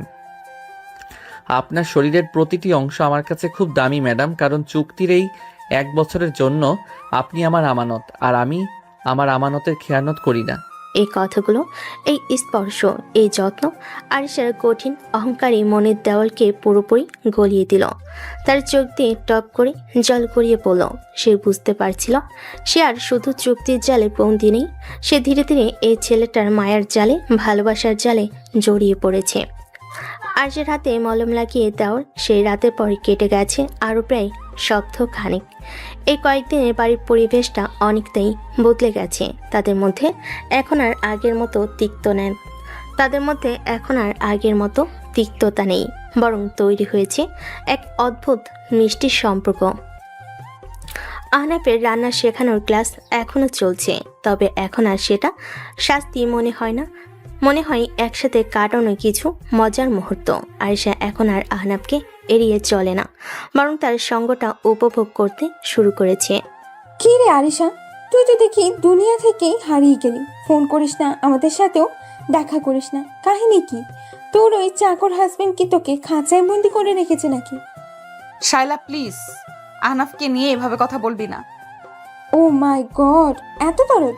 যাকে শোন, আজ বিকেলবেলা আমরা সবাই তোর বাসায় আসছি। তোর নতুন সংসারটা তো দেখতে হবে নাকি? আমাদেরও তো শিখতে হবে তোকে দেখে। ফোনটা রেখে আরিশার মনটা খারাপ হয়ে গেল। সে জানতো তার বন্ধুরা আহনাফকে অপমান করার জন্যই আসছে। আরিশা আহনাফকে বলে, শোনো, আজ বিকেলে আমার কয়েকজন বন্ধু আসবে। বাহ, খুব ভালো খবর। অবশেষে আপনার বন্ধুরা আপনার কারাগার পরিদর্শনে আসছেন। তাদের জন্য কি বিশেষ কোনো খাবারের ব্যবস্থা করতে হবে ম্যাডাম? ফাজলামো করো না আহনাফ, আমি সিরিয়াস। ওরা হয়তো তোমাকে মানে আমাদের সম্পর্কটা নিয়ে? আমাকে নিয়ে হাসাহাসি করবে তাই তো? আহনাফ বই থেকে মুখ তুলে আরিশার চোখের দিকে তাকালো। আপনি চিন্তা করবেন না ম্যাডাম, আপনার সম্মানহানি হবে এমন কোনো কাজ আমি করব না। আপনার বন্ধুদের সামলানোর দায়িত্বটা না হয় আজ আমারই থাকলো। বিকেলবেলা আয়েশা ড্রয়িং রুম তার বন্ধুদের হাসির শব্দে মুখরিত। শাইলা, রিয়া আর তাদের আরও 2 বন্ধু সাদাপা নিহাল সোফায় বসে আছে। তাদের পরনে দামি পোশাক, হাব ভাব আভিজাত্যের ছাপ। আহনাফ একটা সাধারণ টি শার্ট আর জিন্স পরে তাদের সামনে দাঁড়িয়ে আছে। তো আহনাফ ভাইয়া, আপনি তো চৌধুরী আঙ্কেলের কোম্পানিতেই চাকরি করেন তাই না? কি পোস্টে আছেন যেন? Personal assistant, right? জি, আমি স্যারের পার্সোনাল অ্যাসিস্ট্যান্ট, মানে সহজ বাংলায় বলতে গেলে স্যারের ছায়া সঙ্গী। স্যার কখন খাবেন, কখন ঘুমাবেন, কোন ফাইলটা দেখবেন, কোন মিটিংটা করবেন, সবই আমার নখদর্পণে থাকে। বলতে পারেন আমি হলাম স্যারের human Google assistant. Wow, that's very interesting. তার মানে আপনি তো আরিশার আবদ্ধ কর্মচারী। ব্যাপারটা বেশ রোমান্টিক, তাই না? অফিসের বসের অহংকারে মেয়ে যখন ঘরের বস এবং বউ। এই কথায় সবাই হো হো করে হেসে উঠল। আয়েশার মুখটা অপমানে লাল হয়ে গেছে। সে কিছু বলতে যাবে, ঠিক তখনই আহনাফ কথা বলে উঠল। আপনি ঠিকই বলেছেন সাদাব ভাই, ব্যাপারটা আসলেই খুব রোমান্টিক। তবে আমার মনে হয় আপনারা একটা জায়গায় ভুল করছেন। আপনারা ভাবছেন আরিশা আমার বস, কিন্তু সত্যিটা হলো এখন আমি ওর বস। তার এই অপ্রত্যাশিত কথাই সবাই অবাক হয়ে গেল। কি ম্যাডাম, আমি কি ভুল বললাম? আমাদের চুক্তি অনুযায়ী এই 1 বছর তো আপনাকে আমার সব কথা শুনেই চলতে হবে তাই না? সেই হিসেবে ঘরের বস তো আমি। আর অফিসের বসগিরির চেয়ে ঘরের বসগিরিটা কিন্তু অনেক বেশি কঠিন। আপনারা মনে হয় জানেন না। আহনাফের এই বুদ্ধিদীপ্ত এবং মজাদার উত্তরে বন্ধুদের মুখগুলো দেখার মতো হয়ে গিয়েছিল। তারা ভেবেছিল আহনাফ হয়তো লজ্জায় চুপ করে থাকবে। আয়েশা নিজেকে সামলে নিয়ে বলে, আহনাফ তুমি চুপ করবে, ওরা আমার বন্ধু। আরে থাক না আরিশা, তোর হাজবেন্ড তো বেশ মজার মানুষ। আচ্ছা আহনাফ ভাইয়া, আপনার পড়াশোনা কতদূর, মানে কোন ভার্সিটি থেকে পড়াশোনা করেছেন? আমি ঢাকা বিশ্ববিদ্যালয়ের IBA থেকে MBA করেছি। এই উত্তরটা শোনার পর তাদের মুখগুলো দ্বিতীয়বারের মতো অবাক হলো। IBA থেকে পাশ করা একটা ছেলে সামান্য পার্সোনাল অ্যাসিস্ট্যান্টের চাকরি করছে, এটা তারা যেন বিশ্বাসই করতে পারছিল না। IBA? সিরিয়াসলি? তাহলে আপনি চৌধুরী আঙ্কেলের পিএর চাকরি করছেন কেন? আপনার তো এর চেয়ে অনেক ভালো একটা চাকরি পাওয়ার কথা। পাওয়ার কথা হয়তো, কিন্তু আমার কাছে পদের চেয়ে শেখাটা বেশি গুরুত্বপূর্ণ। আশরাফ চৌধুরী স্যারের মতো একজন বিজনেস টাইকুনের পাশে থেকে আমি যা শিখতে পারছি তা হয়তো কোনো মাল্টিন্যাশনাল কোম্পানির CEO হয়েও শিখতে পারতাম না। জ্ঞান তো আর চেয়ারে থাকে না, থাকে মানুষের মস্তিষ্কে। এরপর আহনাফ তাদের সাথে আন্তর্জাতিক রাজনীতি, বিশ্ব অর্থনীতি, শেয়ার বাজার এবং এমনকি লেটেস্ট হলিউড মুভি নিয়েও এমনভাবে আড্ডা জমাতে শুরু করলো যা দেখে আরিশার বন্ধুরা পুরোপুরি মুগ্ধ হয়ে গেল। তার ইংরেজি বলার দক্ষতা, তার জ্ঞানের গভীরতা আর সবচেয়ে বড় কথা তার আত্মবিশ্বাস কোনো কিছুই একজন সাধারণ কর্মচারীর মতো ছিল না। Absolutely. I believe the core of the issue is not just about trade deficits. It's a strategic battle for technological supremacy. Ahnaf যখন এইসব জটিল বিষয় নিয়ে অনর্গল কথা বলে যাচ্ছিল তখন আরিশা অবাক হয়ে তার স্বামীর দিকে তাকিয়েছিল। এই সেই আহনাফ যাকে সে এতদিন ধরে তার বাবার চাকর ভেবে এসেছে, এই সেই ছেলে যাকে তার বন্ধুরা ছোটলোক বলে অপমান করতে এসেছিল। আজ প্রথমবার আবিষ্কার করলো তার স্বামী মেধা আর ব্যক্তিত্বের গভীরতা কতটা। তার কেন জানি খুব গর্ব হচ্ছিল। আড্ডা যখন প্রায় শেষ তখন রিয়া আরিশাকে ইচ্ছে করে খোঁচা দেওয়ার জন্য বলল, যাই বলিস আরিশা, তোর হাজবেন্ড কিন্তু সত্যি খুব চার্মিং। তোর তো ভাগ্য ভালো, কিন্তু একটা জিনিস আমি বুঝলাম না, এত ট্যালেন্টেড একটা ছেলে কিনা তোকে বিয়ে করলো, মানে তোর তো বদমেজাজ ছাড়া কিছুই নেই। এই কথাই আরিশার খুব রাগ হলো যে বন্ধুরা কিছুক্ষণ আগেও আহনাফকে নিয়ে হাসাহাসি করছিল, এখন তারা তার প্রশংসা করছে আর তাকেই ছোট করছে। কারণ আহনাফ শুধু বাইরের সৌন্দর্য বা ট্যালেন্ট দেখে না রিয়া, ও মানুষের ভেতরটা দেখতে পায়। হয়তো আমার ভেতরে এমন কিছু ও দেখেছে যা তোরা কোনোদিনও দেখতে পাসনি। আর হ্যাঁ, ও আমার স্বামী। ওর সম্পর্কে কথা বলার আগে একটু ভেবেচিন্তে বলিস। এই প্রথমবার আরিশা সবার সামনে তার বন্ধুদের সামনে আহনাফের পক্ষ নিল। তার এই অপ্রত্যাশিত পরিবর্তনে শুধু তারা বন্ধুরা নয়, আহনাফ নিজেও অবাক হয়ে গেল। সে আর চোখে আরিশার দিকে তাকালো, দেখল তার চোখে মুখে কোনো রাগ বা বিরক্তি নেই। আজ শুধু একরাশ আত্মবিশ্বাস আর তার জন্য গভীর মমতা। বন্ধুরা চলে যাওয়ার পর আহনাফ আরিশার কাছে এসে দাঁড়ালো। ধন্যবাদ ম্যাডাম, কেন? আপনার সম্মান বাঁচানোর জন্য। আরিশা তার চোখের দিকে তাকিয়ে বলে, আমি আমার সম্মান বাঁচাইনি আহনাফ, আমি আমার স্বামীর সম্মান বাঁচিয়েছি। এই একটি লাইনই তাদের সম্পর্কের সমস্ত হিসাব নিকাশ যেন বদলে গেল। আহনাফ বুঝতে পারল তার মিশন সফল হতে চলেছে, আর আরিশা বুঝতে পারল সে এমন একজনের প্রেমে পড়তে চলেছে যে শুধু তার স্বামী নয়, তার গর্ব। রাত তখন প্রায় 2টো। পুরো বাড়ি গভীর ঘুমে নিস্তব্ধ, শুধু আরিশার চোখে ঘুম নেই। সে বিছানে শুয়ে এপাশ ওপাশ করছে। বন্ধুদের সামনে আহনাফের পক্ষ নেওয়ার পর থেকে তার ভেতরে এক অদ্ভুত পরিবর্তন এসেছে। আহনাফের প্রতি তার যে তীব্র ঘৃণা আর বিরক্তি ছিল, তা কখন যে মায়ের আর ভালো লাগায় পরিণত হয়েছে সে নিজেও জানে না। থুর, ঘুম আসছে না কেন? কি যে হচ্ছে আমার!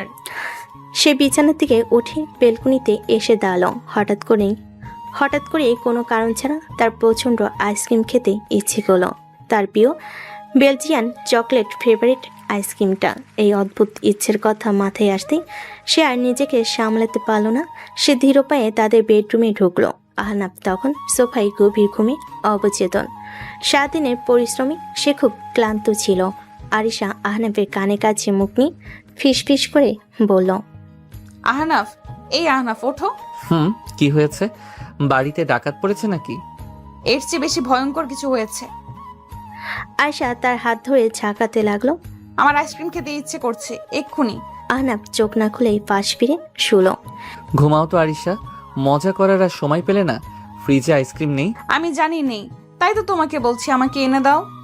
এই কথায় আহনাফের ঘুম পুরোপুরি উবে গেল। সে ধর্মর করে উঠে বসলো। হোয়াট? তুমি কি দেখেছো? ঘড়িতে কটা বাজে? রাত 2টো। এই সময়ে আমি তোমাকে আইসক্রিম কোত্থেকে এনে দেব? সব দোকান বন্ধ। আমি জানি না, আমার এখন আইসক্রিম চাই, মানে চাই। Belgian chocolate flavour. তুমি এনে দিবে। তুমি না আমার স্বামী, আমার সব ইচ্ছে পূরণ করা তো তোমার দায়িত্ব। ওহ গড, ম্যাডাম আপনার কি সত্যি সত্যি মাথা খারাপ হয়ে গেছে? আশেপাশে আপনার বাবার কোনো দোকান নেই যে আপনি হুকুম করলেই রাতের বেলাতেও দোকান খুলবে? চুপচাপ ঘুমানোর চেষ্টা করুন। এই বলে সে আবার শুয়ে পড়ল। কিন্তু আরিশার দম্বার পাত্রী নয়, সে এবার তার চূড়ান্ত অস্ত্র প্রয়োগ করলো। সে ফুপিয়ে কাঁদতে শুরু করলো। আমার কোনো শক্ত তোমার কাছে গুরুত্বপূর্ণ নয়। তুমি শুধু আমাকে শাসন করতেই জানো। আমি বাবার কাছে বিচার দিব। তার এই কান্নার অভিনয় এতটাই নিখুঁত ছিল যে আহনাফের মতো পাকা অভিনেতাও দ্বিধায় পড়ে গেল। সে জানে আরিশা জেদ করলে কি করতে পারে। আহনাফ উঠে বসে হতাশ গলায় বলে, ওকে ফাইন, থামুন। আপনার এই কুমিরের কান্না আর দেখতে ভালো লাগছে না। কোথায় পাওয়া যাবে আপনার এই বেলজিয়ান চকলেট? গুলশানের আইসক্রিম ওয়ার্ল্ডে। ওদের এই একটা লেট নাইট কাউন্টার আছে, রাত 3টে পর্যন্ত খোলা থাকে। তার এই দ্রুত মুড পরিবর্তন দেখে আহনাফ বুঝতে পারল সে পুরোপুরি আরিশার পাতা ফাঁদে পা দিয়েছে। তার মানে আপনি আগে থেকেই সবকিছু জানেন। আমাকে শুধু বিরক্ত করার জন্যই এই নাটকটা করলেন। আমি কোনো নাটক করিনি। আমার সত্যি খেতে ইচ্ছে করছিল। আপনার মতো একজন স্ত্রীর পাল্লায় যে পড়েছে, তার কপালে ঘুম বলে কিছু থাকতে পারে না। ঠিক আছে, যাচ্ছি, কিন্তু আমার একটা শর্ত আছে। আবারও শর্ত? হ্যাঁ, আমি ফিরে আসা পর্যন্ত আপনি এক ফোঁটাও ঘুমাবেন না। আমার জন্য বারান্দায় বসে অপেক্ষা করবেন। পারবেন তো? পারবো, 100 বার পারবো। আহনাফ তার বাইকের চাবিটা নিয়ে বেরিয়ে গেল। আরিশা দৌড়ে বারান্দায় গিয়ে দাঁড়ালো। সে দেখলো আহনাফ রাতের নিস্তব্ধ রাস্তায় বাইক চালিয়ে তার জন্য আইসক্রিম আনতে যাচ্ছে।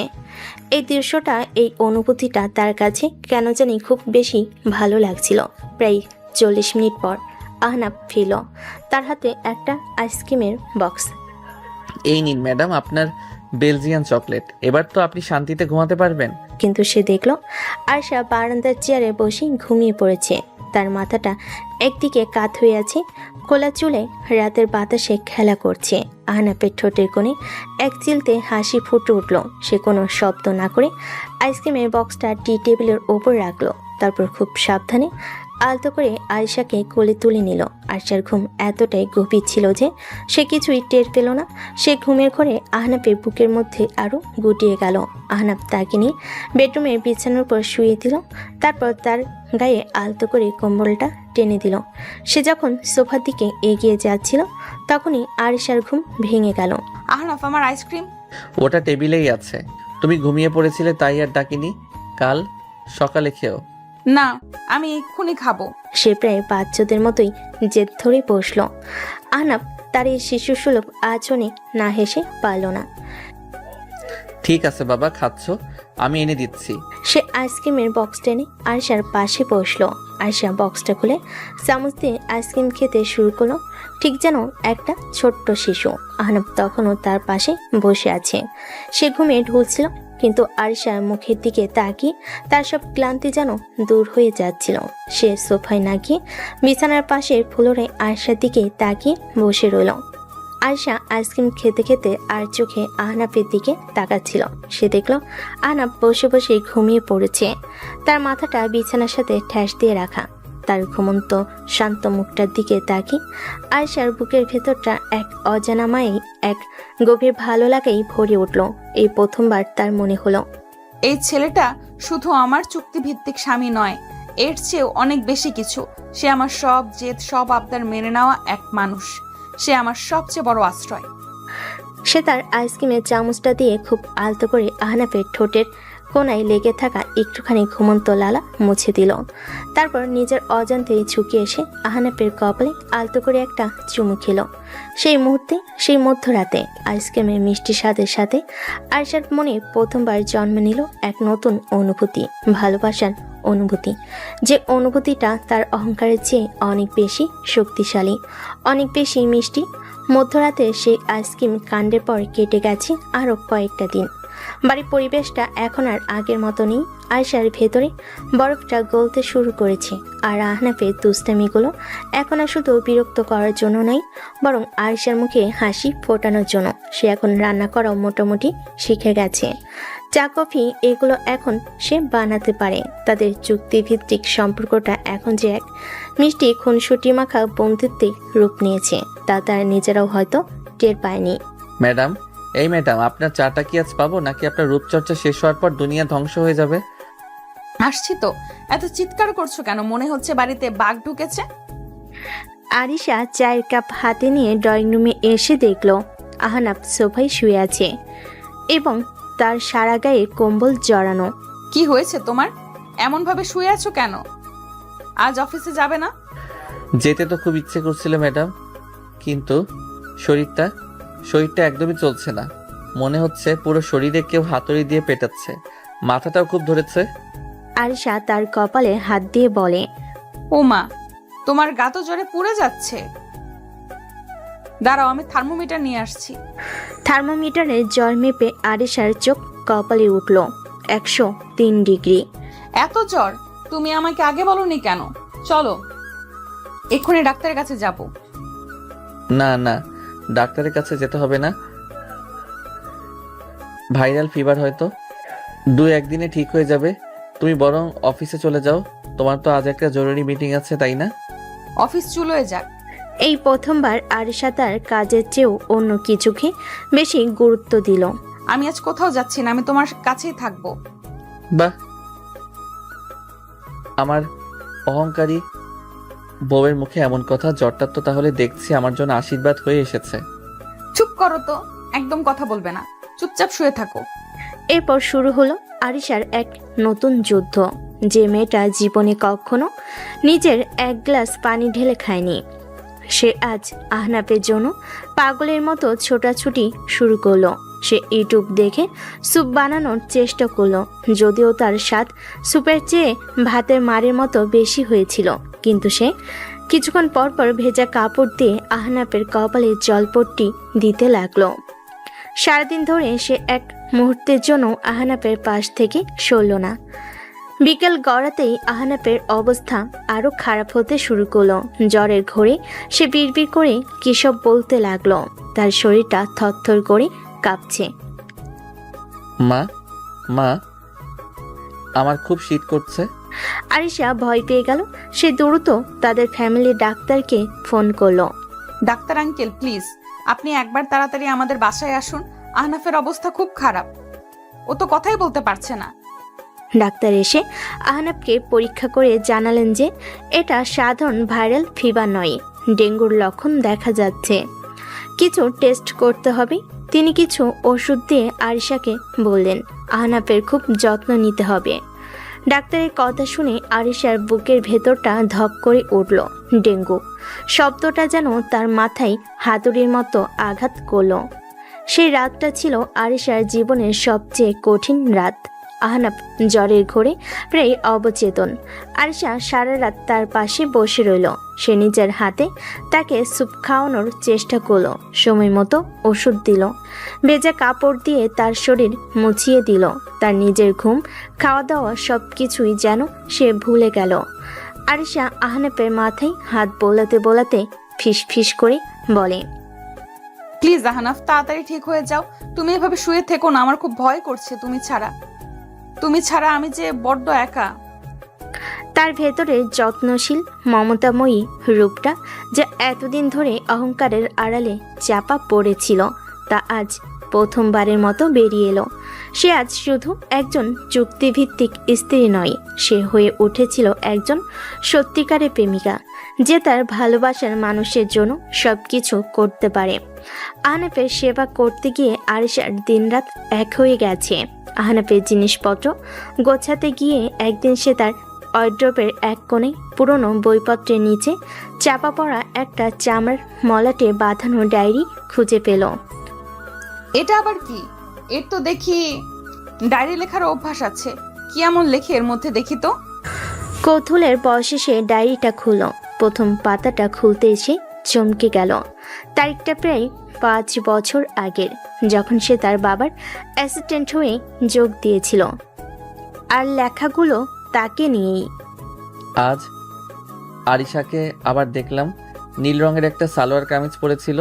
ওকে দেখতে ঠিক নীল পরিটার মতো লাগছিল। ও যখন হাসে তখন আমার মনে হয় পুরো পৃথিবীতে আর কোনো অসুন্দর জিনিস থাকতে পারে না। কিন্তু ও তো আমাকে চেনেও না। আমি শুধু দূর থেকে ওকে দেখি। সাহস করে কোনোদিনও হয়তো বলতে পারবো না চৌধুরী গ্রুপের মালিকের অহংকারী মেয়েটাকে তার বাবার অফিসের একজন সাধারণ ইন্টার্ন কতটা ভালোবাসে। আরিশা যেন ঘোরের মধ্যে একটার পর একটা পাতা উল্টাতে লাগলো। ডায়েরির প্রতিটা পাতায় ছিল শুধু তার কথা। সে কবে কোন রঙের পোশাক পরেছিল, কবে সে ক্লাসে ফার্স্ট হয়েছিল, কবে তার মন খারাপ হয়েছিল। আহনাফ সব কিছুই খেয়াল রাখতো। আজ আরিশার জন্মদিন, শুনলাম ওর বাবা ওকে একটা নতুন গাড়ি উপহার দিয়েছেন। ও খুব খুশি। ওর খুশিতেই আমার খুশি। আমি ওর জন্য একটা ছোট্ট উপহার কিনেছিলাম, একটা রূপার নূপুর, কিন্তু দেওয়ার সাহস হলো না। ও হয়তো ওটা আমার মুখের উপরই ছুঁড়ে মারবে। থাক, দুপুরটা আমার কাছেই থাক, ওর ভালোবাসার স্মৃতি হয়ে। শেষ পাতাটা ছিল তাদের বিয়ের ঠিক আগের রাতের। বিশ্বাসই হচ্ছে না, কাল আরিশার সাথে আমার বিয়ে। যে মেয়েটাকে আমি এতদিন শুধু স্বপ্নে দেখেছি, সে কাল থেকে আমার স্ত্রী হবে। আমি জানি ও আমাকে ঘৃণা করে। ও ভাবে আমি টাকার লোভে এই বিয়েটা করেছি, কিন্তু ও তো জানে না ওর বাবার সব সম্পত্তিও আমার কাছে ওর এক মুহূর্তের হাসির চেয়ে বেশি দামি নয়। আমি শুধু স্যারের অনুরোধ আর নিজের ভালোবাসার কাছে হার মেনেছি। জানি না আমি ওর অহংকার ভাঙতে পারবো কিনা, কিন্তু আমি চেষ্টা করব। আমি ওকে পৃথিবীর সব খুশি এনে দেব, ওকে ভালোবাসায় ভরিয়ে দেব, হোক না সেটা কয়েক মুহূর্তের জন্য। ডায়েরিটা পড়া শেষ করি আরশা আর নিজেকে ধরে রাখতে পারল না। তার চোখ দিয়ে অজরে জল পড়তে লাগলো। তার এতদিনের সব ভুল, সব অহংকার, সব ধারণা এক মুহূর্তে ভেঙে চুরমার হয়ে গেল। যে মানুষটা সে চাকর লোভী ভেবে এসেছে, সে মানুষটাই তাকে নিঃস্বার্থভাবে নীরবে এতগুলো বছর ধরে ভালোবেসে গেছে। ঠিক তখনই কলিং বেলের শব্দ হলো। আরশা চোখ মুছে দরজা খুলতে দেখলো তার বাবা আশরাফ চৌধুরী দাঁড়িয়ে আছেন। কিরে মা, কেমন আছিস? আর আহনাফের বা কি অবস্থা? শুনলাম ছেলেটা নাকি খুব জ্বর। এখন আগের চেয়ে একটু ভালো বাবা, ভেতরে এসো। আশরাফ চৌধুরী ভেতরে ঢুকে দেখলেন তাদের বিলাসবহুল ড্রয়িং রুমটা বেশ অগোছালো। তিনি সোফায় বসতেই আরিশা তার জন্য সুপের বাটি হাতে রান্নাঘর থেকে বেরিয়ে এলো। বাহ বাহ, কি দৃশ্য! আমার প্রিন্সেস মেয়ে এখন সংসারে কাজও করছে দেখি। তা আমার এই চাকরিটা তোকে ভালোই কাজ করেছে, তাই না? ট্রেনিংটা তো তাহলে ঠিকঠাক মতোই চলছে। এই কথাটা শোনার সাথে সাথেই আরিশার মুখটা কঠিন হয়ে গেল। বাবা, তার কণ্ঠস্বর ছিল শান্ত কিন্তু অপ্রত্যাশিতভাবে দৃঢ়। প্রথমত ও তোমার চাকর নয়, ও আমার স্বামী। আর দ্বিতীয়ত ও আমাকে দিয়ে কোনো কাজ করাচ্ছে না। আমি যা করছি নিজের ইচ্ছেতেই করছি, আমার স্বামীর জন্য করছি। ও সম্মান মানে আমার সম্মান। আশা করি ভবিষ্যতে তুমি ওর সাথে কথা বলার সময় এই কথাটা মনে রাখবে। মেয়ের এই অপ্রত্যাশিত পরিবর্তনে তার কণ্ঠের দৃঢ়তাই আশরাফ চৌধুরী এতটাই অবাক হলেন যে তার মুখ থেকে কোনো কথাই বের হলো না। তিনি শুধু বিস্ময়ের সাথে তার মেয়ের দিকে তাকিয়ে রইলেন। তিনি বুঝতে পারলেন তার মেয়েটা সত্যি বদলাতে শুরু করেছে। তার অহংকারে বরফ গলে গিয়ে সেখানে জন্ম নিচ্ছে এক নতুন দায়িত্বশীল এবং প্রেমময়ী নারী। এক সপ্তাহ পর আহনাফ এখন পুরোপুরি সুস্থ। ডেঙ্গুর ধকল কাটিয়ে সে আবার তার পুরনো হাসি খুশি রূপে ফিরে এসেছে। কিন্তু বাড়িটার পরিবেশ এখন আর আগের মতো নেই। আরিশার মধ্যে এসেছে এক আকাশ পাতাল পরিবর্তন। তার অহংকার, তার জেদ, সব কিছুই যেন আহনাফের অসুস্থতার সাথে সাথে জ্বর হয়ে ঝরে গেছে। সে এখন আহনাফের সাথে খুব নরমভাবে কথা বলে, তার যত্ন নেয়। তাদের মধ্যকার চুক্তিভিত্তিক সম্পর্কের দেওয়ালটা কখন যে ভালোবাসার উষ্ণতায় গলে গেছে তা তারা নিজেরাও হয়তো টের পায়নি। সেদিন ছিল এক বৃষ্টি ভেজা রাত। ঝুম বৃষ্টিতে পুরো শহরটা যেন স্নান করছিল।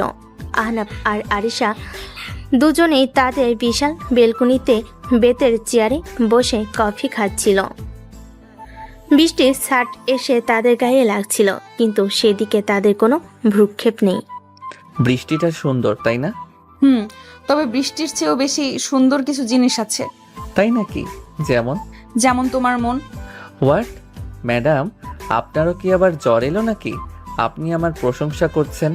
ব্যাপারটা তো আমার কাছে বৃষ্টি ভেজা অমাবস্যার রাতে চাঁদ ওঠার মতোই অবিশ্বাস্য মনে হচ্ছে।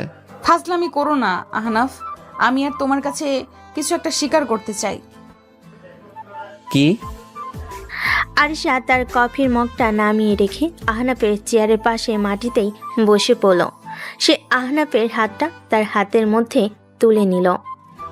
যেদিন তোমার খুব জ্বর ছিল সেদিন আমি তোমার একটা পুরনো ডায়েরি খুঁজে পেয়েছিলাম। আমি জানি কারো ব্যক্তিগত ডায়েরি পড়াটা খুব অন্যায়, কিন্তু আমি কৌতূহল সামলাতে পারিনি, আমি ওটা পড়েছি। আহনাফ চুপ করে রইল।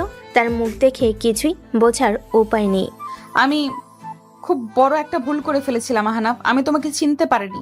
আমি তোমাকে লোভী ভেবেছি, সুযোগ সন্ধানে ভেবেছি। আমি তোমাকে আমার বাবার চাকর বলে অপমান করেছি, কিন্তু আমি তো জানতামই না যে মানুষটাকে আমি এতটা ঘৃণা করতাম, সেই মানুষটাই আমাকে এতগুলো বছর ধরে নীরবে নিঃস্বার্থভাবে ভালোবেসে গেছে। তার চোখ দিয়ে টপ টপ করে জল গড়িয়ে পড়তে লাগলো। আমি তোমাকে খুব কষ্ট দিয়েছি, তাই না? আমার অহংকার, আমার জেদ সব কিছুই তোমাকে আঘাত করেছে। আমি খুব খারাপ আহনাফ, আমি তোমার ভালোবাসার যোগ্যই না। প্লিজ, যদি পারো আমাকে মাফ করে দাও। সে কান্নায় ভেঙে পড়ল। আহনাফ চেয়ার থেকে নেমে তার পাশে বসলো। সে তার মুখটা দুই হাতে তুলে ধরে তার চোখের জল মুছে দিল। পাগলি একটা! আমি তো প্রথম দিনই জানতাম আপনি একদিন আমার ভালোবাসাটা ঠিকই বুঝতে পারবেন। আপনার ওই অহংকারের আড়ালে যে একটা নরম সুন্দর মন লুকিয়ে আছে সেটা বোঝার জন্য আমার কোনো ডায়েরি পড়ার প্রয়োজন হয়নি ম্যাডাম। সে আরিশার কপালে একটা গভীর চুম খেলো। যা বোঝার তা তো আমি প্রথম দিনই বুঝে গিয়েছিলাম। I love you Ahnaf. এই তিনটি শব্দ শোনার জন্য আহনাফ যেন যুগ যুগ ধরে অপেক্ষা করছিল। আমিও তোমাকে ভালোবাসি আমার অহংকারী বউ। সে আরিশাকে নিজের বুকের মধ্যে জড়িয়ে ধরল। বাইরে ঝুম বৃষ্টি আর তাদের দুজনের চোখের জল মিলেমিশে একাকার হয়ে গেল। কিছুক্ষণ পর যখন বৃষ্টিটা ধরে এলো তখন আহনাফ আরিশার হাত ধরে তাকে টেনে উঠালো। চলুন ম্যাডাম, ভেতরে চলুন। ভিজে গেলে আবার আপনার জ্বর আসবে। আর আপনার সেবা করার মতো শক্তি আমার এখনো হয়নি। সে আরিশাকে নিয়ে বেডরুমের দিকে এগিয়ে গেল, কিন্তু আরিশা দরজার সামনে এসে থমকে দাঁড়ালো। আমি আমি আজ সোফায় ঘুমাবো আহানাফ। কেন? কারণ কারণ আমি তোমার চোখের দিকে তাকাতে পারছি না। আমার খুব লজ্জা করছে। আমি তোমার সাথে এত খারাপ ব্যবহার করেছি। আমি এই বিছানায় ঘুমানোর অধিকার হারিয়ে ফেলেছি। আহনাফ তার এই শিশুসুলভ কথায় না হেসে পারল না। তাই বুঝি, কিন্তু আমি যদি বলি আপনার জায়গাটা ওই সোফায় নয়, বরং এই বিছানায় আমার পাশে। আপনি কি জানেন ম্যাডাম, আজ আমাদের বিয়ের কততম দিন? ঠিক 2 মাস 17 দিন। আর এই 2 মাস 17টা দিন আমি প্রতি রাতে ওই সোফায় শুয়ে শুয়ে শুধু একটা স্বপ্নই দেখেছি। কি কি স্বপ্ন? স্বপ্ন দেখেছি একদিন আপনি আমার উপর থেকে আপনার সব অধিকার তুলে নেবেন। আপনি আর আমার চুক্তিভিত্তিক স্ত্রী থাকবেন না, আপনি হবেন আমার সত্যিকারের বউ, আমার ভালোবাসার মানুষ। সে আরিশার হাতটা ধরে তার হাতের তালুতে আলতো করে চুমু খেলো। আমাদের মধ্যেকার চুক্তিটা তো ছিল শুধু বাইরের দুনিয়ার জন্য, তাই না? কিন্তু আমাদের মনের মধ্যে যে ভালোবাসাটা জন্ম নিয়েছে তার তো কোনো চুক্তি হয় না আরিশা, তার কোনো শর্ত হয় না। সে কোনো কথা না বলে খুব সাবধানে আলতো করে আরিশাকে কোলে তুলে নিল। আহানাফ কি করছো? নামাও আমাকে। পারবো না, কারণ আজ রাতে, এই বৃষ্টি ভেজা রাতে আমার রানী তার আসল সিংহাসনে বসবে। সে আরিশাকে নিয়ে বিছানার উপর শুইয়ে দিল, তারপর সে নিজেও তার পাশে শুলো। ঘরের ডিম লাইটের আবছে আলোয় আরিশার মুখটা লজ্জায়, ভালোবাসায় আর এক অজানা শিহরণে লাল হয়ে আছে। আহনাফ তার মুখের উপর এসে পড়া ভেজা চুলগুলো সরিয়ে দিতে দিতে বলল, ভয় পাচ্ছ? না। আমি তোমাকে কোনোদিনও কষ্ট দেব না আরিশা, বিশ্বাস করো আমায়। সে আর কোনো কথা বলল না। সে ঝুঁকে এসে আরিশার ঠোঁটে তার ঠোঁট রাখল। সেই স্পর্শে কোনো জোর ছিল না, শুধু ছিল গভীর ভালোবাসা, বিশ্বাস আর দুটো মনের বহু প্রতীক্ষিত মিলন। বাইরের বৃষ্টি আর ভেতরের ভালোবাসার বৃষ্টি মিলেমিশে একাকার হয়ে তাদের বাসর রাতকে পূর্ণতা দিল। যে বাসর হয়তো অনিচ্ছা সত্ত্বেও এসেছিল, কিন্তু শেষ হলো দুটো আত্মার পবিত্র মিলনের মাধ্যমে। সকালের মিষ্টি রোদ বেলকনির কাচের দরজায় ভেদ করে ঘরে এসে পড়েছে। বাইরের পৃথিবীতে হয়তো আরও একটা নতুন সাধারণ দিনের শুরু হয়েছে, কিন্তু আরিশার জীবনে আজ এক অসাধারণ নতুন সকাল। গত রাতের স্মৃতিগুলো মনে পড়তেই তার সারা শরীরে এক লজ্জার ভালোবাসার শিহরণ খেলে গেল। সে আলতো করে চোখ খুলল। প্রথম যে জিনিসটা তার চোখে পড়ল তা হলো আহনাফের শান্ত নিষ্পাপ ঘুমন্ত মুখ। সে তার খুব কাছে শুয়ে আছে, একটা হাত দিয়ে আলতো করে তাকে জড়িয়ে ধরে। আরিশা কিছুক্ষণ অপলক দৃষ্টিতে তার দিকে তাকিয়ে রইল। এই সেই মানুষ যাকে আমি কি না কি ভাবছি, অপমান করেছি, খারাপ ব্যবহার করেছি, আর আজ এই মানুষটাই আমার পুরো পৃথিবী বলে মনে হচ্ছে। ঘুমন্ত মুখটাই কি কিউট লাগছে। কপালের উপর থেকে চুলগুলো সরিয়ে দেব? না থাক, পরে আবার যদি ঘুম ভেঙে যাবে। ঘুমাক, রাতে কত যুদ্ধই না করেছে। সে বিছানা থেকে নামতে গিয়েই পাই অদ্ভুত কিছু অস্বস্তি টের পেল। সে অবাক হয়ে পায়ের নিচে তাকাতে তার নিঃশ্বাস প্রায় বন্ধ হয়ে যাওয়ার উপক্রম হলো। তার বাম পায়ে গোড়ালির ঠিক উপরে একজোড়া অসম্ভব সুন্দর সূক্ষ্ম কারুকার্য করা রূপার নূপুর শোভা পাচ্ছে। এটা এটা কখন পড়ালো সে? সে দ্রুত আহনাফের দিকে তাকালো। আহনাফ তখনও ঘুমাচ্ছে। তার মনে পড়ল আহনাফের ডায়েরির সেই লাইনগুলো। আমি ওর জন্য একটা ছোট্ট উপহার কিনেছিলাম, একটা রূপার নূপুর, কিন্তু দেওয়ার সাহস হলো না। তার মানে এই সেই নূপুর আহনাফ এতগুলো বছর ধরে এটাকে যত্ন করে রেখেছিল শুধু আমাকে পড়াবে বলে। এই উপলব্ধিটা আরিশার ভেতরটাকে ভালোবাসার এক তীব্র স্রোতে ভাসিয়ে নিয়ে গেল। সে আহনাফের গায়ে আলতো করে ধাক্কা দিয়ে বলে, আহনাফ, এই আহনাফ, ওঠো। কি হয়েছে ম্যাডাম, এত সকালে ডাকাডাকি কেন? আজ তো ছুটির দিন, প্লিজ আর একটু ঘুমাতে দাও। আমি ম্যাডাম নই, তোমার বউ, আর তুমি যদি এখনই না ওঠো তাহলে কিন্তু আমি খুব রাগ করব। বউ শব্দটা শুনেই আহনাফের ঘুম উড়ে গেল। সে ধর্মর করে উঠে বসল। তারপর আরিশার মুখের দিকে তাকিয়ে একটা দুষ্টু হাসি হাসল। গুড মর্নিং আমার অহংকারী বউ। তা সকাল সকাল আমার মতো একজন সাধারণ স্বামীর ঘুম ভাঙানোর কারণটা কি জানতে পারি? সে তার পাটা আহনাফের দিকে এগিয়ে দিয়ে বলে, এটা কি? এটা তো নূপুর, পায়েই তো পড়ে। নাকি আজকাল মেয়েরা এটা হাতে পড়া শুরু করেছে?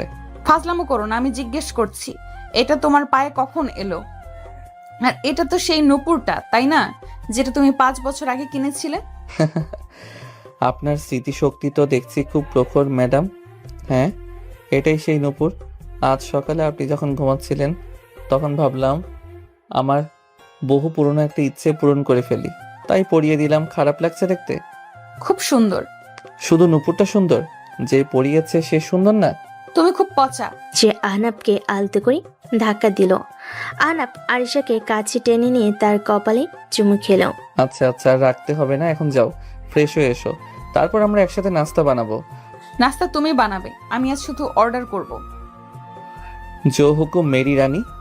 গোসল করে ফ্রেশ হয়ে আরিশা যখন বেডরুমে ঢুকলো তখন সে এক নতুন উদ্দাম অনুভব করছিল।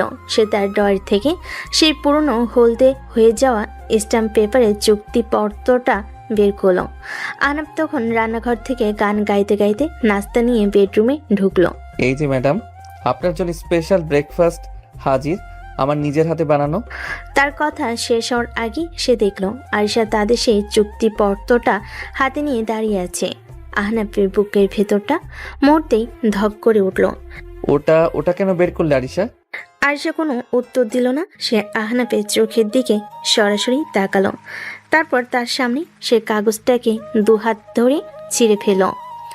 একবার, দুবার, তিনবার, যতক্ষণ না অসংখ্য ছোট্ট ছোট টুকরোয় পরিণত হয়। এটার কোনো প্রয়োজন নেই আহনাফ। তার কণ্ঠস্বর ছিল শান্ত কিন্তু দৃঢ়। এই চুক্তিটা ছিল দুটো ভুল মানুষের, দুটো অহংকারী মনের। কিন্তু আমার তো এখন আর সেই পুরনো মানুষটা নেই। আমরা তো আর সেই পুরনো মানুষটা নেই, তাই না? এই 2.5 মাসে তুমি আমাকে শিখিয়েছো কিভাবে ভালোবাসতে হয়, কিভাবে সম্মান করতে হয়, কিভাবে জীবনের ছোট ছোট মুহূর্তে সুখ খুঁজে নিতে হয়, কিভাবে বাস্তব জীবনকে আপন করে নিতে হয়। এই কাগজটা ছিল আমাদের অতীতের ভুল, আর আমি আমার ভবিষ্যৎকে অতীতের ভুলের সাথে বেঁধে রাখতে চাই না। সে ছেঁড়া কাগজের টুকরোগুলো জানালার বাইরে উড়িয়ে দিল। আহনাফের হাত ধরে বলে, আমার জীবনে আর কোনো চুক্তিপত্রের দরকার নেই আহনাফ। আমার শুধু তোমাকে দরকার, সারা জীবনের জন্য। আহনাফের চোখ দিয়ে জল গড়িয়ে পড়ছিল। সে কোনো কথা না বলে আরিশাকে নিজের বুকে জড়িয়ে ধরল। এরপর দেখতে দেখতে কেটে গেল আরও 6 মাস। তাদের জীবনটা এখন ভালোবাসে, খুনসুটিতে আর হাসিতে পরিপূর্ণ। একদিন সকালে আরিশা ওয়াশরুম থেকে বেরিয়ে এসে আহনাফের হাতে একটা ছোট্ট বাক্স ধরিয়ে দিল। ওর এটা আবার কি? আজ তো আমার জন্মদিন নয়। খোলাই না। আহনাফ বাক্সটা খুলতে দেখল ভিতরে একটা পজিটিভ প্রেগন্যান্সি টেস্ট কিট। সে প্রথমে কয়েক মুহূর্ত স্তব্ধ হয়ে রইল। তারপর তার মুখটা খুশিতে বিস্ময়ে উজ্জ্বল হয়ে উঠল। আরিশা, তার মানে তুমি আমরা। হ্যাঁ আহনাফ, তুমি বাবা হতে চলেছো আর আমি মা। আমি বাবা হব? ইয়েস। সে আরিশাকে কোলে তুলে নিয়ে পুরো ঘর জুড়ে ঘুরতে লাগলো। আরও কয়েক বছর পরের এক বিকেলে আহনাফ এখন আর পার্সোনাল অ্যাসিস্ট্যান্ট নয়। সে তার মেধা আর যোগ্যতা দিয়ে শ্বশুরমশাইয়ের অবসরের পর চৌধুরী গ্রুপ অফ ইন্ডাস্ট্রিজের সিওর দায়িত্ব নিয়েছে। আয়েশা তাদের 4 বছরের ছোট্ট মেয়ে পরীকে নিয়ে তার অফিসে এসেছে। আহনাফ বিশাল সিওর চেয়ারে বসে গুরুত্বপূর্ণ ফাইল দেখছিল, কিন্তু মেয়েকে দেখে তার সব কাজ উধাও। বাবাই বাবাই চকলেট। আহনাফ মেয়েকে কোলে তুলে নিয়ে বলে, আমার প্রিন্সেস এসেছে, অবশ্যই চকলেট পাবে। সে মেয়ের গালে চুমু খেয়ে আরিশার দিকে তাকালো। আরিশা তখন জানালার পাশে দাঁড়িয়ে হাসি মুখে তাদের দেখছে। সে মেয়ের চুলে হাত বোলাতে বোলাতে বলল, ভাবা যায় আরিশা, যে অহংকারী বদমেজাজি মেয়েটাকে শায়েস্তা করার জন্য, তাকে বাস্তবতা শেখানোর জন্য আমি বিয়ে করেছিলাম, সেই মেয়েটাই আজ আমার পুরো পৃথিবীটাকে শাসন করছে। আমার অফিস, আমার বাড়ি, আমার মন, সব কিছু রানী এখন তুমি। আর যে চাকরটাকে আমি 1 বছরের মধ্যে জীবন থেকে তাড়ানোর জন্য বিয়ে করেছিলাম, সেই চাকরটাই যে আমার হৃদয়টা চিরদিনের জন্য চুরি করে নেবে, সেটাই বা কে জানতো? তাহলে তো ম্যাডাম আপনার চুক্তিটা খুব একটা লাভজনক হলো না, তাই না? আমার জীবনের সবচেয়ে লাভজনক চুক্তি তো এটাই ছিল। আমার স্বামী, আহনাব তার স্ত্রী আর মেয়ের দিকে তাকিয়ে হাসলো। তার মনে হলো জীবনটা সত্যিই খুব অদ্ভুত। কখনো কখনো সবচেয়ে অপ্রত্যাশিত সম্পর্কগুলোই জীবনের সবচেয়ে সুন্দর উপহার হয়ে আসে।